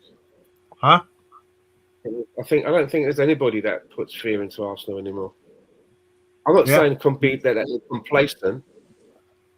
They can be cautious. We can give them a game. I don't think they fear them. There are a couple of times in the Europa League where they'd come out onto the pitch to do the lineup, and some of the players are like deer in headlights, like, fucking hell, this stadium's massive, load of noise. I don't know, you know what I mean? And I think they've gone past that part now.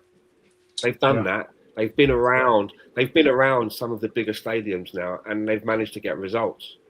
Yeah. So that comes with time, right? That's not an instant thing. It's your first time, and all of a sudden, 1 minute you're playing in the lowest of leagues in Brazil, the next thing you're at the San Siro playing for Arsenal, and that's that And sincere, I'll tell you you what, know, as well. or the burnabout, whatever. It takes, Yeah. you know, you're gonna be in awe of it, right? It takes a while to get used to. Yeah, I'm in the Champions League, and I go around to all of these stadiums and I play these matches. It takes a while, right? And I think that players like Martinelli is one that I would use as an example. Players like Saliba, Gabriel, and I think probably even Declan Rice as well. You didn't get to do a lot of that with West Ham. They're now kind of comfortable with playing football matches in that environment. Saka as well. The occasion doesn't overdo them anymore, right? Yeah. They belong. They're happy to Did go to the you? San Siro and play football. They're happy to go to the Bernabeu or wherever, Yes. right? You know, Did you park the see? stadium and put on performances and play their best. Did you guys see the interview that William Saliba had? You know, William Saliba, who was always gonna play for Arsenal, by the way. No, he wasn't. He put an interview in saying, you know, I'm getting tired of finishing every season with no trophies or titles in my pockets. My Yeah, aren't we pockets all, have mate? been my po- Yeah, you're not the only one. We Think have been as yourself, well, Bill. William. You know, I'm Just tired. tell him to check his pocketbook. I'm tired of finishing seasons with no titles in my pockets. And I've been doing this longer than you have, mate. Do you know what I mean? I've been doing this a lot longer than you have. So just fucking pipe down. Like, do you know yeah, what I mean? we've been doing this for eight years since the What last the FA fuck? Cup. Yeah. Well, It's been 6 oh, long well. years, Saliba, since our last trophy. Sounds like a confession. Saka wasn't the same after Cuckoo took him out. Saka picked up a knock there in the return leg. Saka needs to hit Cuckoo first and leave some damage, even if he takes the yellow for it. That's Cucurella we're talking about here. Arteta has a habit of making players play through injuries. It's been mentioned in the past. I think BX now what I was saying before is that now we have the squad. If somebody gets a knock, no matter how minor it is, they are given the time to recover from that knock. Invariably given that time to recover from that knock and come back, whilst we have another player in the squad that can come in. Ben White does not look like a player that's been given time to heal, right? He Wasn't that listen. long ago. His You injury was remember only like you remember you games remember ago. Ben White as the bronzed, fit fullback, right, or central defender, and now you see a sweaty, heavier looking Ben White, right? He used to be a center back, right? And do you know why he's not? Why? Because our right back got hurt. That freed up a space for who? Who'd that free up a space for, Ray? William Saliba? Yep. Yes. See, we've been through a lot together, Tony, haven't we? Yep. The manager needs to get the best out of this squad, or someone else will. This season, BX. I mean, I think you just have a. It's not like an air of arrogance. It's not an air of being privileged fans. I think it's an air of knowing that we're good enough to get over the line this season. That I feel confident that we could pick up a trophy, or dare I say, two trophies this season. I know I'm talking about four, but we know I'm not really meaning four here. Go listen, Paul Merson, BX. He says it as it is. Players naturally play at 70% fit. Yeah, every player. We talked about this. Every player carries something into the next game. Go and ask a football player at a top level, when was the last time you played at 100% fitness? They'd be like, Yeah, and when were you perfect? When you didn't feel anything, they'll tell you. Arteta seems There's always reactive. something, Proactive. there's something, right? Yeah, BX, there is something to Arteta's being reactive and not proactive still. You know, he doesn't quite. And we've been hearing murmurings about Eze, and he's not ready to, you know, give Eze the full license to the game yet. You know what I mean? Because of his defensive inabilities, let's say. Chat GPT says Sesko, Martinez, and Isak for those situations as an insomniac. I We asked don't face specifically any. about- Huh? What's that? So I said I specifically asked it about Victor though. Oh, okay. All right. So Ben White opens the scoring, 1-0. Victor Gyökeres scores 3 or 4 minutes into the second half, and Arsenal's 2-0 up. The unfortunate thing is he allowed. If he He had not allowed got a Chelsea- goal or an assist in that match, What? and his performance had been similar to the previous ones, I would be looking to drop Victor Gyökeres for the next game and try something else. But he got a goal and an assist. They don't all have to be like tearing into the box and blasting into the top corner. It's about getting the ball in the back of the net. And he got a goal and an assist. And I think that should be rewarded. So he should start the next game. It's up to him now to warrant starting that next game. Because when it gets to 60 minutes, 70 minutes, if it gets to 60 minutes or 70 minutes and it's not having much of an effect, there are other people that are waiting to come in. And we all know this now, right? He knows this, the manager knows this, the players waiting know this. So it makes it interesting. You're either going to sink or you're going to swim. One of the two, right? Yeah. He's earned, you know, in a fair world, no matter what you think of him, he's earned the right now to start that next game. He got a goal and an assist. Biggest commodities in football. Position. But we're in a But great 60 position. minutes, 60 minutes to, like, you know. We're gonna have football for the next 3 or 4 months. 2 or 3 games a week, right? There's gonna be midweek games and weekend games, and they're gonna come thick and fast.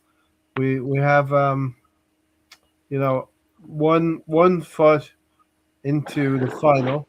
We have to finish the job off. Try to be careful here, Tony. With one You foot, trying to tippy toe around there, we right? got one hand on the trophy on this final place. We need to grab it, and then in the FA Cup, I was looking at the FA Cup. We're into the last 32 right now. We're in the last. Is it 32. Wigan? Our next game was against Wigan, and it's a home game, I think, if I'm not mistaken. Maybe it's away, but either way, it's not a terrible draw. You know, you win. So you win the fourth. The next round is the fourth round. Then you have a fifth round, the sixth round, and then a semi-final and a final. So right now you win but you 1, 2, never 3. know, right? Look at Macclesfield beating Crystal Palace, the current holders. Yeah, Macclesfield dumped out the current holders. Macclesfield are non-league. They're not even in the league. and That's mad. you know They dumped out the current FA Cup holders. the Arsenal Truex Galaxy has joined the podcast. Uh-oh. We should bring in the Truex, Hey, pal. the false X. Hey, pal. Hey, guys. Hey, pal. How is Alonso tonight? I'm alright. Just got from work, recovering from the flu and bronchitis. So Yes. I'm better now. So You were a little under the weather last time, right? I reached out to you. yeah.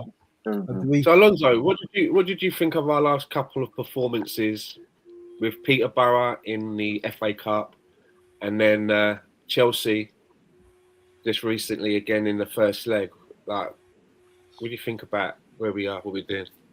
So I came home early on Sunday because I wasn't feeling good. However, I thought Martinelli he could have had more goals, right? So I thought Martinelli did well, and well, he did very good actually. He scored a hat trick against a Portsmouth team that had some heart to their squad.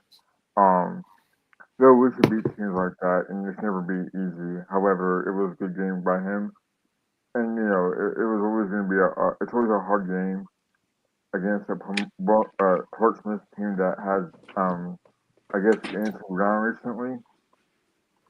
And so I was impressed because, it's always hard away win at the Emirates, and lately here we just haven't had it, right? And so this game was it was a good match, and to beat Chelsea 3-2 the way we did was pretty cool too. anytime anytime you beat Chelsea is a good day, right? And to beat them Yep. at the bridge is pretty Oh, cool. Um, but yeah, I mean, how we got those goals was pretty cool. I think Ben White still has quality. He still adds something to the team, which is pretty cool. I know saying you prefer Timber on the left, but with the injuries and all that, I think Ben White has done a good job for us that game yesterday on Tuesday. And since Mendy, he was really special. I think that for him to turn on Liverpool at the current Arsenal was pretty brave of him.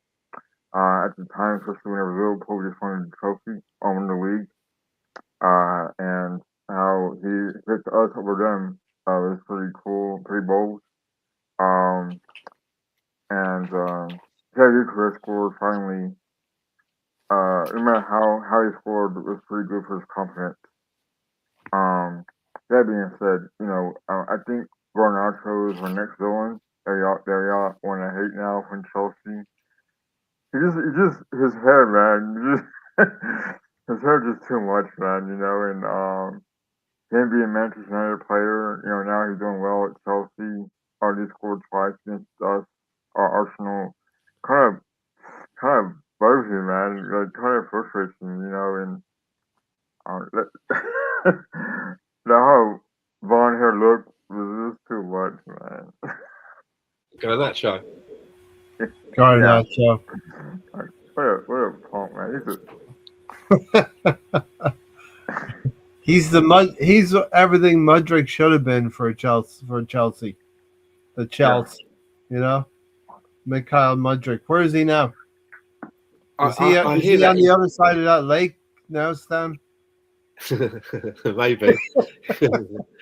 I hear that he's trying to get a career in as an athlete, sprinting like 100 meters as a sprinter. Yeah. That's what I remember. I remember reading something about that quite recently. That he's following that path, not football. He's banned, right? He's banned from football. Yeah. 5 years, right? 5 years, right? Oh my God! Dodge a Yeah. bullet there, big time. And he's a fast guy, right? So why not use that to do maybe? I don't know. Yeah. So listen, with the squad we have a great opportunity to keep everything fresh. The games are going to come thick and fast. The FA Cup game against Barnsley will come down the line. Let me just check, do a quick scan of the next few games. 2 games ago, we were going to have 4 away games with different competitions. 4 different 4 different competitions. Obviously, we've gotten the domestic cup games out of the way with a 4-1 win at Portsmouth, courtesy of a hat trick from Martinelli, and a 3-2 win over Chelsea, courtesy of a Zubimendi and the Gyökeres and Ben White. Okay, coming up at the weekend we have, and we're not in any way, we're still here for a little bit yet, but we're just showcasing Nottingham Forest away from home on Saturday. It's at a nice time for you on a Saturday morning, 3 hours back. 9:30.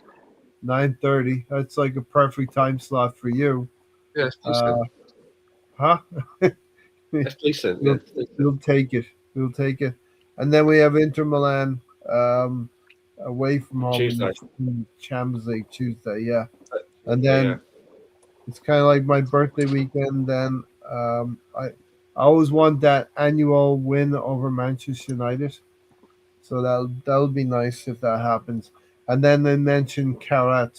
We're going to the edge of Russia at the end of the month.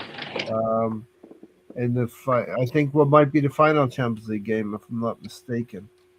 And I think in that competition as well, we've earned ourselves a bit of breathing space, right? Yes. Yeah, we don't have to You know, do anything at all.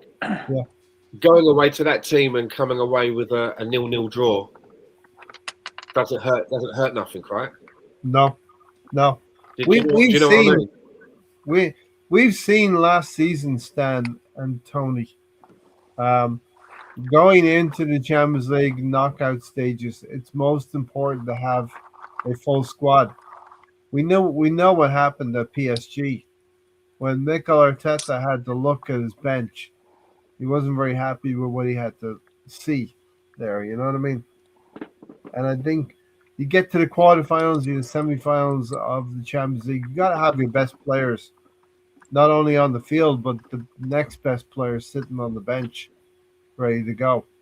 So that then we have, because Champions League games they're 100 minutes, and they have to be top quality for 100 minutes. You can't get to 70 minutes where people get tired and not be able to do something for the final 20 minutes. You know what I mean? Of the game. Yeah. So,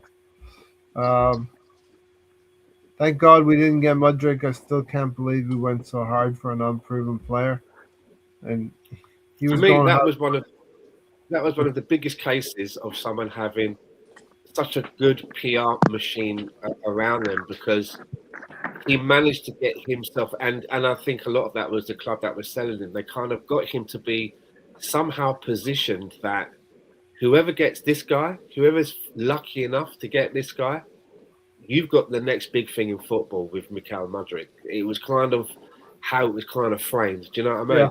Yeah. This guy is rapido, absolutely rapido, and he can also score the goals. You know what I mean? But it just didn't last that long. And was it 88 million? Was what you went to Chelsea for? Yes. But we dodged a bullet there, right? We ended up, instead of like getting into the 80s on Mudryk, we spent 27 on 26, 27, yeah. That is mental, mate. Leo. That is mental. And look at both of their trajectories since that point, where they've gone. Yeah. Trossard's been arguably, you could say, how lucky we are that, those you could turn say, of events happen that steered us into that direction. Don't tell me there's no football gods. That shit don't happen by accident. I could say comfortably in those 3 years that Trossard's been at the club, he's been in the top 3 best performing Arsenal players for that period. Alongside Rice and Saka, probably. And the best part of it is that he always shows up for the bigger games. The big ones, yeah. And he's going to look to provide for his striker.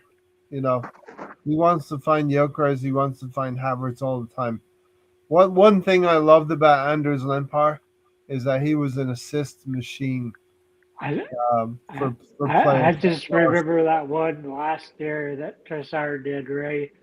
The header, I think, is the second time that Havertz got it, but it was like right here, and he almost missed it because he was like shocked. It was like with the goalkeeper right on the plate for him. He didn't have to do nothing. He just had to. I think that was against Dortmund, maybe. We beat them 2-0. How good is Milan right now? I haven't followed Italian football in a couple of years now. I think they are one of the more consistent Italian teams, Inter Milan. They were in the final last year and they got shellacked. You know what I mean? They got torn up by PSG, but don't misunderestimate Inter Milan in this situation. Alonso, Tony, you want to speak anything about Inter Milan, how good they are? I haven't. I don't really watch Italian football. Okay. I remember the time they won in 2010. Well, there's a reason why we call them Italian Tony, right? because he knows these things. Yeah, that's why I have such a It's like you Roman think name. Tony Don, Anthony Don. Inter Milan are first in Serie A right now. 3 points ahead. They've been I the mean, most consistent the last 4 years. Yeah, I always like the kit, that blue, white, black. Lautaro. You like the kit? Yeah, I mean, they've had some good players in the past. Like one player that kind of that I always liked, and I wish was at Arsenal was Wesley Sneijder.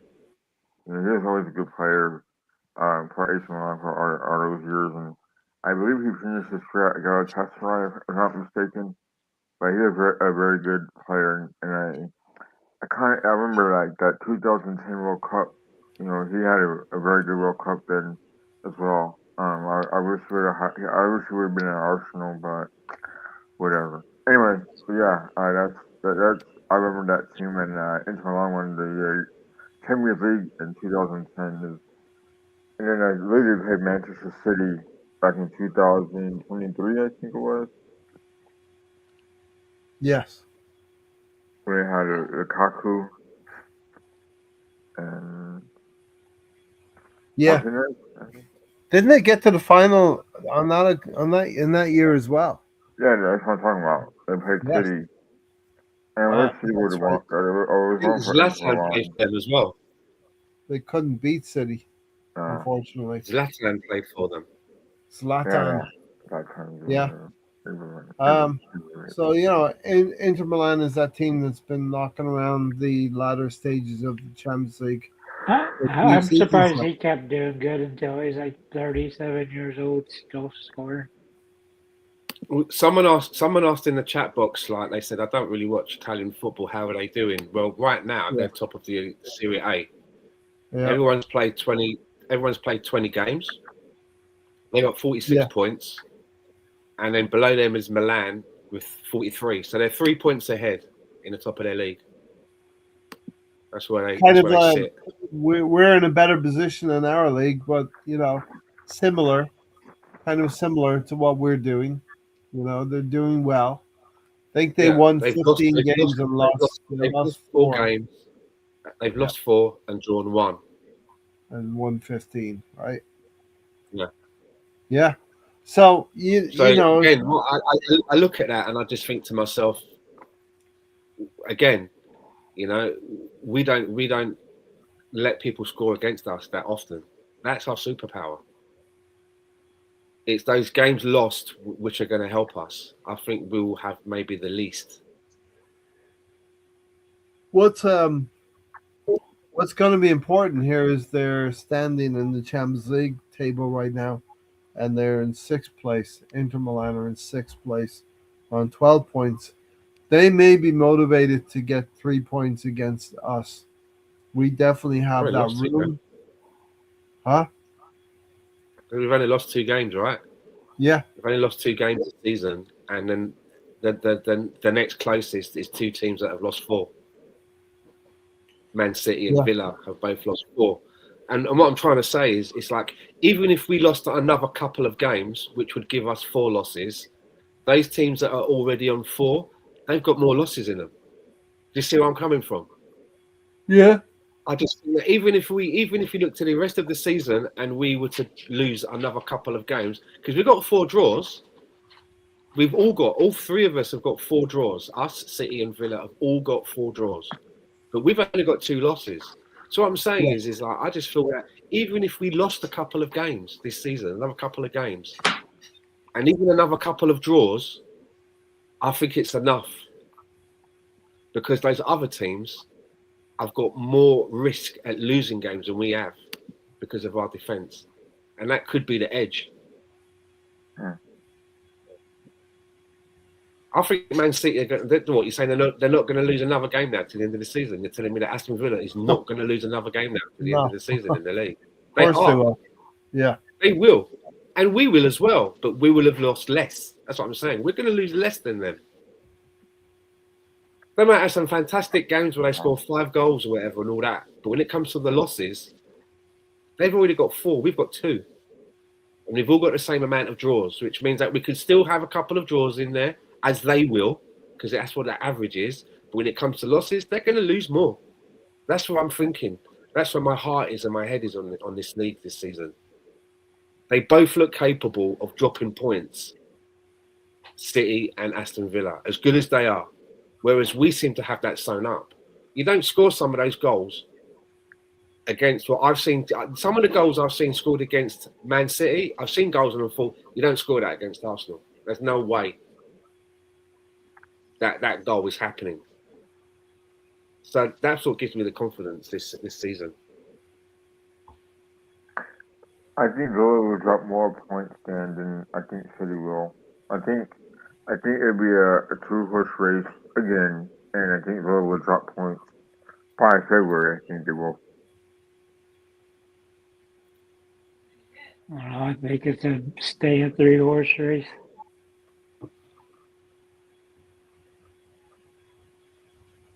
Okay. Villa doesn't have to worry about all those other competitions. I think the only way Villa somehow make it a 3-horse race if Morgan Rogers continues to score like he has.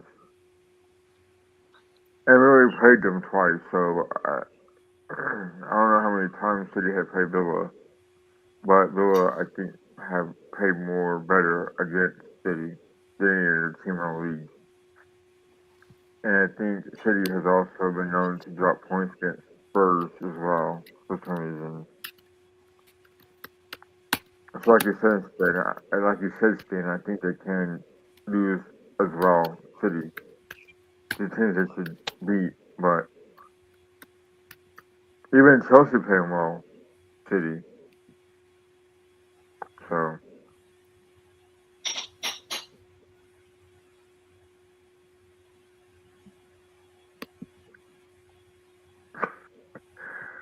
That's Right what here. happens. That's I'm what here. happens. But that's what happens though when you're playing the champions. You have to play up to. Yeah, exciting Is- times. Is Barnsley in League 2 or League 1? Who? Barnsley? Barnsley. You talking about Liverpool? Liverpool beat Barnsley, right? We're playing FA Cup. We're playing Bournemouth. No, Barnet. No, Barnet. Bolton. Bolton. Bolton. We're playing Bolton at the Reebok. Is it their place? That's really nice story though. Wasn't Bolton in danger of going out of the league completely? Sam Allardyce. Yeah. Remember, they went for a period of time, right, where they had some really good players playing for Bolton. They had JJ Yes. Okocha, Yeah, coach. and there was there was like a forward. Was it a French player? Forward, like Moroccan French player. Who was it? Oh, Hadji or something. Was it? I'm talking like in the 90s. Was that Hadji? They had some players that you thought, bloody hell, they're playing for Bolton. Yeah.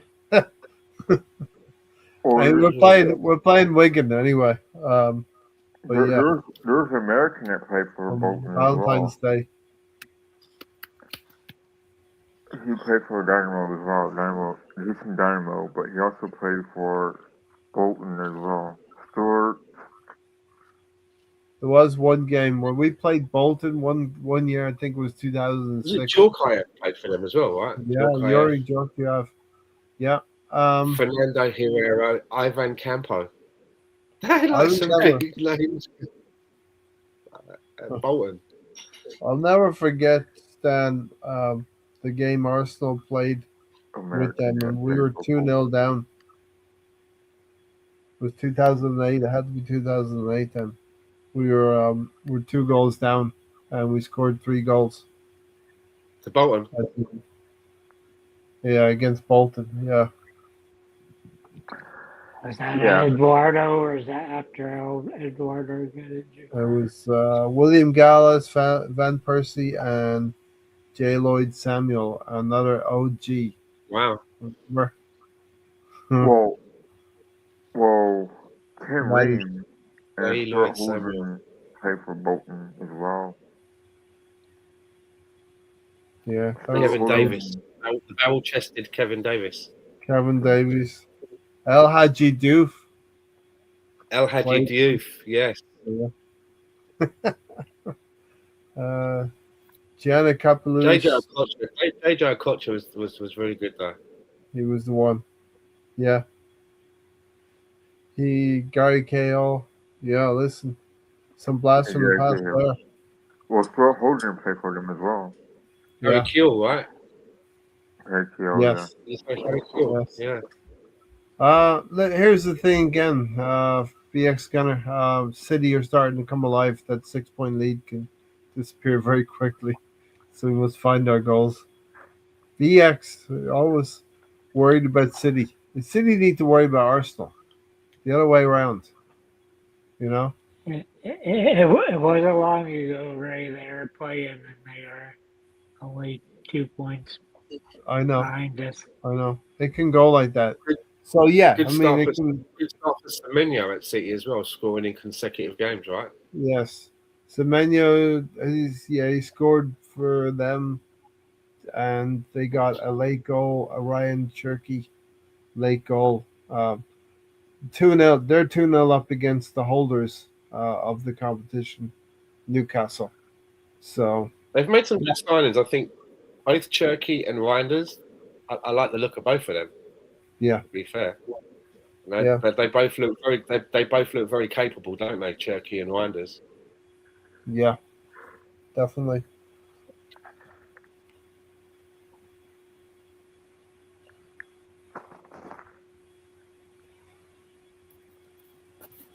So, what do you think about the situation at Real Madrid with Xabi Alonso? So Xabi Alonso could never really make it work there. The whole season. They started into the season with issues coming out of the Club World Cup playing here in America, and we were looking, maybe as Arsenal fans, we're looking at Rodrigo's situation also, hoping that the uncertainty would dislodge Rodrigo. That would do a Trossard and we could swoop in. Yeah. It did seem that his ideas would never go over at Real Madrid because you have too much player power, in my opinion, And he's probably still a good manager, but he had like we've seen with Unai Emery, for instance, you have to find the right fit. The manager has to find the right club, and maybe But isn't he just like him because he couldn't go to PSG being Emery, and he couldn't manage those egos.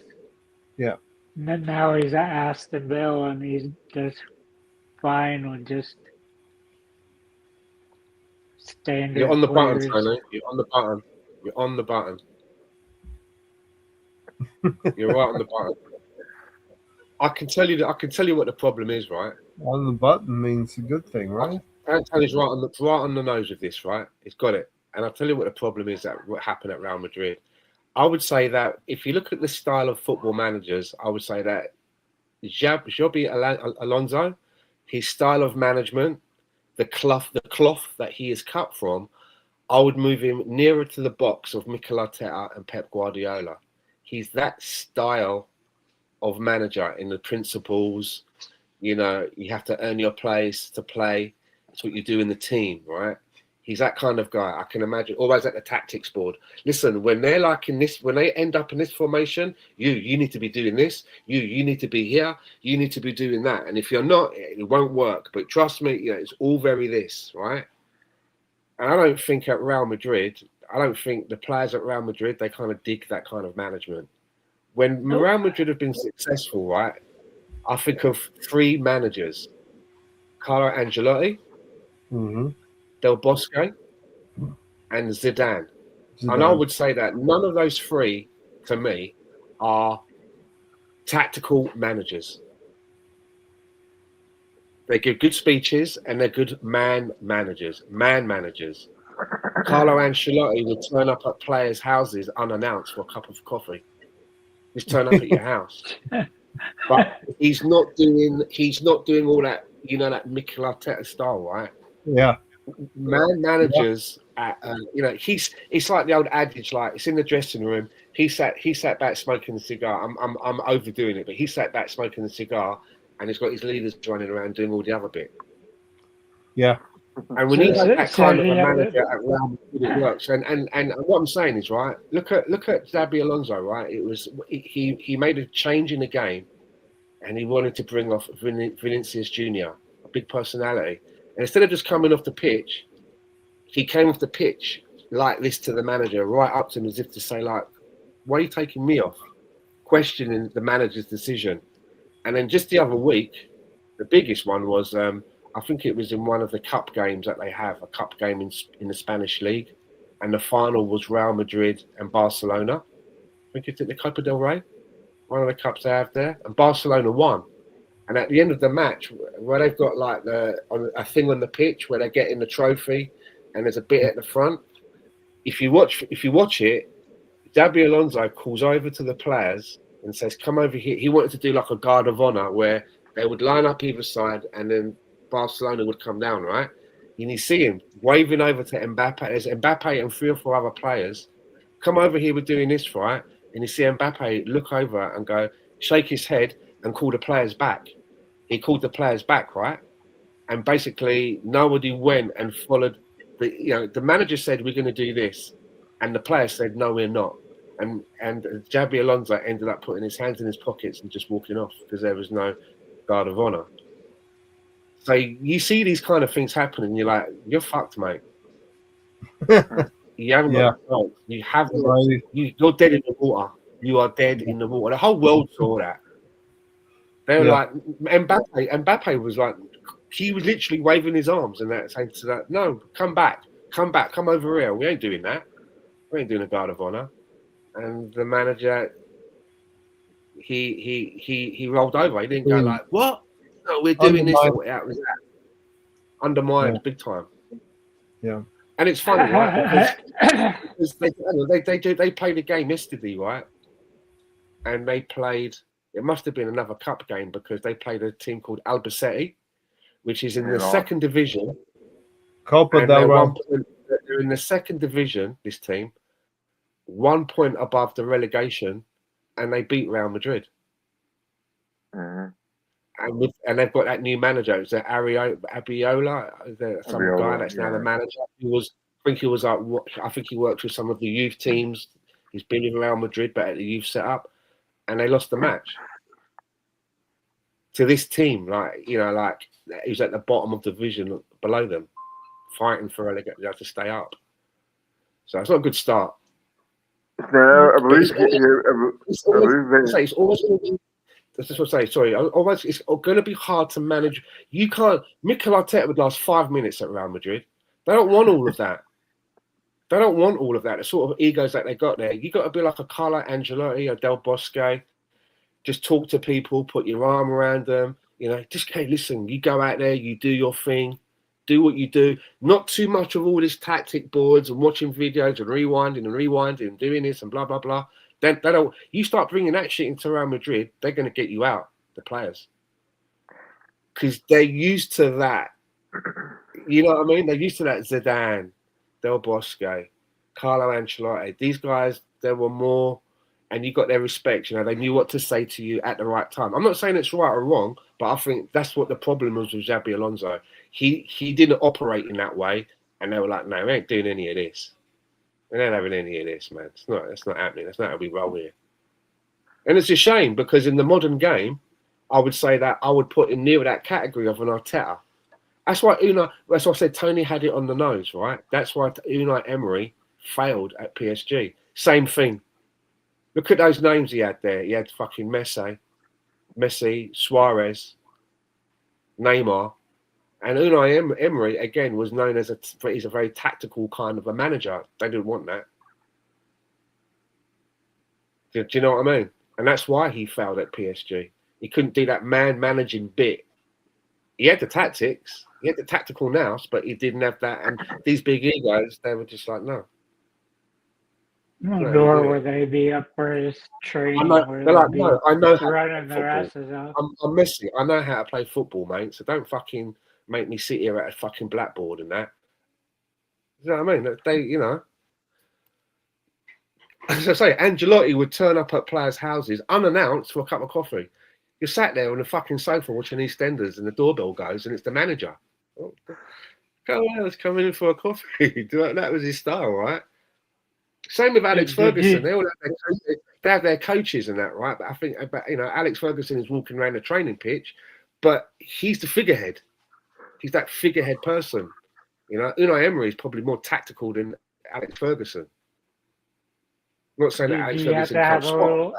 But, yeah, they can spot a player, bring him in, blah, blah, blah. But some managers are very, very tactical. And I don't want that at Madrid. I don't want none of that shit. I'm not saying it's shit, but that's what they're like. Oh, you know, what the fuck? I'm Figo. I'm this player. I'm that player. I know how to play football. The fuck? If I didn't know how to play football, Real Madrid wouldn't have bought me. So just chill out. Do you know what I mean? I'm going to drive my Ferrari now. You know?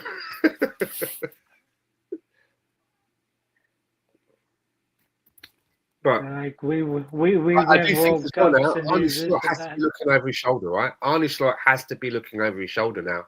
All of a sudden, in his rearview mirror, is Xabi Alonso's fucking face, who's available. Any slip-ups, there's a guy there, and you know they love all that. He used to play for Liverpool. He's won World Cup. He's won World Cups, 2 Euros, leagues in fucking Spain. Manages, went invincible in Germany. If Arne Slot slips up, Xabi Alonso, he's got to put you on edge. That has, isn't it? All of a sudden, then this guy's just coming to the front out of nowhere, like an RKO, literally. You're brushing your hair and you look in the mirror and he's just back there lingering in the background. Like the Undertaker. You're like, where the fuck did he come from? He's got to be looking over his shoulder on his slot now. That pressure is on. Because you'd be thinking, oh, this guy, there's a capable guy. Has got more ties to the club. If it all goes tits up, brilliant. Xabi Alonso, what an appointment that would be. In fact, here's one, guys. Before the season's out, do you think Xabi Alonso is going to end up at Liverpool? I'd put a fiver on it. I'd put a sneaky fiver on it. Might put a tenner on it. Do you know what I mean? What do you reckon? Yeah, I don't think that Liverpool will sack Arne Slot until the season ends. What if Xabi Alonso is not available? I mean, that's the thing. That's all of a sudden there's this. That wasn't the case before. All of a sudden it's like, huh? Yeah, I mean that's tempting, right? We have an opportunity. That's on the market now. That's on the market now. That is on the market now. Well, you always feel like at some point he's going to be a manager there at some point in his career. You got a brand new F1 car in the garage, right? Are you going to do it now? Are you going to do it now? Or are you going to risk him going somewhere else and having a contract for 3 to 5 years? And then you're like, and then you get to the end of the season, Liverpool have had a massive collapse, dropped more points, don't make the Champions League. And now they're going to get rid of Slot anyway, and they're like, "Well, there's no one available." Yeah, this is a market situation, right? All of a sudden now, because the plan wasn't. We didn't think that Xabi Alonso was going to get sacked at this point in the season, right? That's not like something you bookmarked. Now he's on the market. No. I think it could cause It's definitely got to put pressure on Slot. Definitely has to. Not the way they ended the season. Ripple effect. There's got to be people at the top who put the money into this club who are looking at that and rubbing their hands and thinking, well, that would be nice, wouldn't it? That would be a nice little fairy tale. Imagine that. Do you know what I mean? That's got to put pressure on. There's a history there. And this is a guy, as a player, he's won it all. You know, he'd won a World Cup before he won his first league title. You know, he was able to get into that Spanish midfield alongside Iniesta and Xavi. No one else was getting in there. Do you know what I mean? Fabregas couldn't bust into there. Xavi Alonso was like a mainstay pick. Mm-hmm. He was like, Was he he was number 6, right? trusted. Was he number 6 Sorry? in that midfield? Was he number 6 in that Yeah, midfield? yeah, good player. So I just think it's a match. I think it's a match made in heaven, and I actually think that Arne Slot might not be long for his management at Liverpool because of these turn of events. Do you know what I mean? I don't think it helps at all. I don't know what you guys think. Yeah, you know, I think it wasn't Abriola. Wasn't he like a teammate of Alonso's at Liverpool and also Real Madrid? Yeah, Right. yeah, that's right. So I think that, you know, like you said, Tony, saying like how Abriola could be the same class as well, and it's only setting him up to fail too because he has so many people like Bex was saying how Rodrigo and Mbappe and Vinicius Jr. are people that are prima donnas, right? Again, I don't watch Real Madrid a lot, but you know, when you have Jude Bellingham down there as well, who's a Brit, doesn't probably get a lot of leeway because he's not Brazilian or French. It's just a mess, I think. You know, I think there's more of an underlying issue with these clicks, like Arsenal had during Wenger and Emery's time there, that you had all these clicks from all these different countries. Look at Rudiger, he's German, playing on And don't the forget Spanish as well, team. Vinny Junior. His contract was coming up for negotiation, and he said to the owners, he said, "I'm not going to renew my contract while he's the manager." That's That's crazy. that, then, isn't it? That's it. That is it. That's it, isn't it? Like, so when I first started watching Real Madrid, Stan and Tony and Ray, do you remember whenever Eddie Villar was was on a loan to Real Madrid from I think City, right? And you had Ozil, you had Higuain, you had Benzema, you had Ronaldo, you had all these Gareth Bale. players, and it's like, man, dude, like that team was at least fun to watch. And nowadays, this Real Madrid team is like total dysfunctional. You have all these superstars, and it's like, wow, you know, it's like, Jesus, is it that bad there? You know? It's funny, isn't it? With Kylian Mbappe, he scores so many goals and gets individual awards, but when it comes to the team winning it, he never seems to be in the team that can get it done, right? I mean, how many bites of the apple did they try at Paris Saint-Germain? And they never won a Champions League when he was in the team. And then the first year that he leaves, what happened? They won. And now he's gone to Real Madrid. And ever since he's been at Real Madrid, he's still scoring the most goals in the season, but they're not winning the Champions League. Wait, Stan, they beat Dortmund, right? They beat Dortmund. Who did? Real Madrid. No, the first season of Mbappe away, Oh, right. PSG Okay. won. Is it next year? Is it next year? You know, the team that they tried so many times to build a team around and to win it, and he left to Real Madrid, and PSG won it. And since he's been there, Real Madrid haven't won the Champions League, right? Yeah, they beat Dortmund in 2023, I think. What, with Kylian Mbappe? Yeah. Really? Let me see.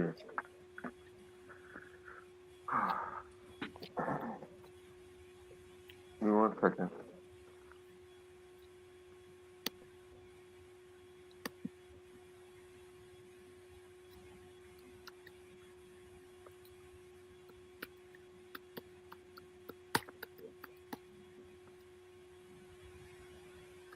Give me 1 second.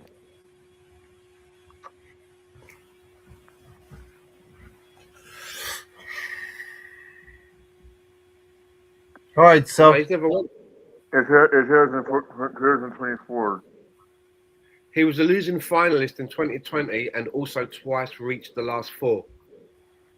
Haaland, meanwhile, lifted the famous trophy with City. That's what it says. So according to this, Mbappe's never won the Champions League. I didn't think he did. Okay. I didn't think he did. yeah, and Real Madrid are not the team that It's you would like a feel. curse, right? It's like a curse. He's like scores all of these Yeah. goals and individually wins, these awards and plaudits. But the team never gets to that big thing with Never. him in it for some reason. With him in it, yeah. Stan, you're right. He's got a because hat trick. How can he score a hat trick in a World Cup final and not win the match? Yeah. so last year, Do you know what I'm getting at? Man Yeah. scored a hat trick in a World Cup final. That should end with you of a photograph of you with the trophy. Yeah. Stan, You know what I mean? That's score a hat trick in a World Cup final and not win the fucking trophy. That is just madness, mate. That is all you done. Deal with the devil. That's the price you're paying. Yeah, you're going to get all that individual shit, but the team ain't winning nothing. It's like that is just so bizarre. So last year must have been his first full year at Real Madrid then, Real Madrid. He's only won the French league, right? And maybe French cups as well. Right, but last year was his first full year at Real Madrid. Yeah, they haven't won the Champions League. Yeah, because that game that Real Madrid won, he was not on the team yet. We knocked him out last season. That was his first. But that was his first year at Real Madrid. No, he was there the season before as well. Yep, we did knock him out. That's true. Last season. This isn't Mbappe's first season at Real Madrid. No, his last year was. He was there last season. Yeah. Yep. So the only Champions League he's been in was last year. We knocked him out. Yeah. That's what I'm trying to say. Interesting games coming up in the last few months here this season. Finishes second game with Chelsea. Hopefully get to the final in the Carabao Cup against City. We play Wigan. We discovered as Wigan, not Bolton, and we could cross swords with the likes of Real Madrid, Barcelona, Bayern Munich, Inter Milan, and PSG for the Champions League later this year as well. Isn't Bolton still known as Reebok? Still at the Reebok. No, I think they went into liquidation or something. Or were they saved? I don't know. Reebok's still around, barely. They were in danger. It's a bit of disclosure. I once dated a bird from Bolton, and her dad was a big Bolton Wanderers fan. Just, nice guy, but very, nice guy. Really good Bolton Wanderers fan. Good. Yamal, Rafinha, Lewandowski, and Rice stopped Mbappe from getting any silverware.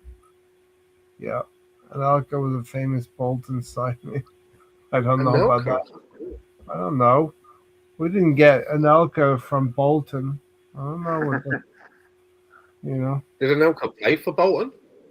He might, yes. He's basically played everywhere else, right? Yeah. So. Yeah. He was like. It's like there's a pub quiz question, and the question is which teams in the Premier League has Nicolas Anelka not played for? Yeah. Balotelli is another one of those types of players as well. Hello. Is that Tony? Yeah, Balotelli. But Balotelli has to be the worst one. Just being a journeyman. Yeah, BX. Chelsea signed Anelka from Bolton. There you go. Yeah. Crazy. They were attracting big names for this period of time. Do you remember they had we went through the names earlier, and for some reason they'd be like, why is he playing at Bolton? You're right. It was Sam Allardyce. He honed his skills at Bolton. Yeah. And he would later Sam Allardyce had to save at least half a dozen teams from from relegation.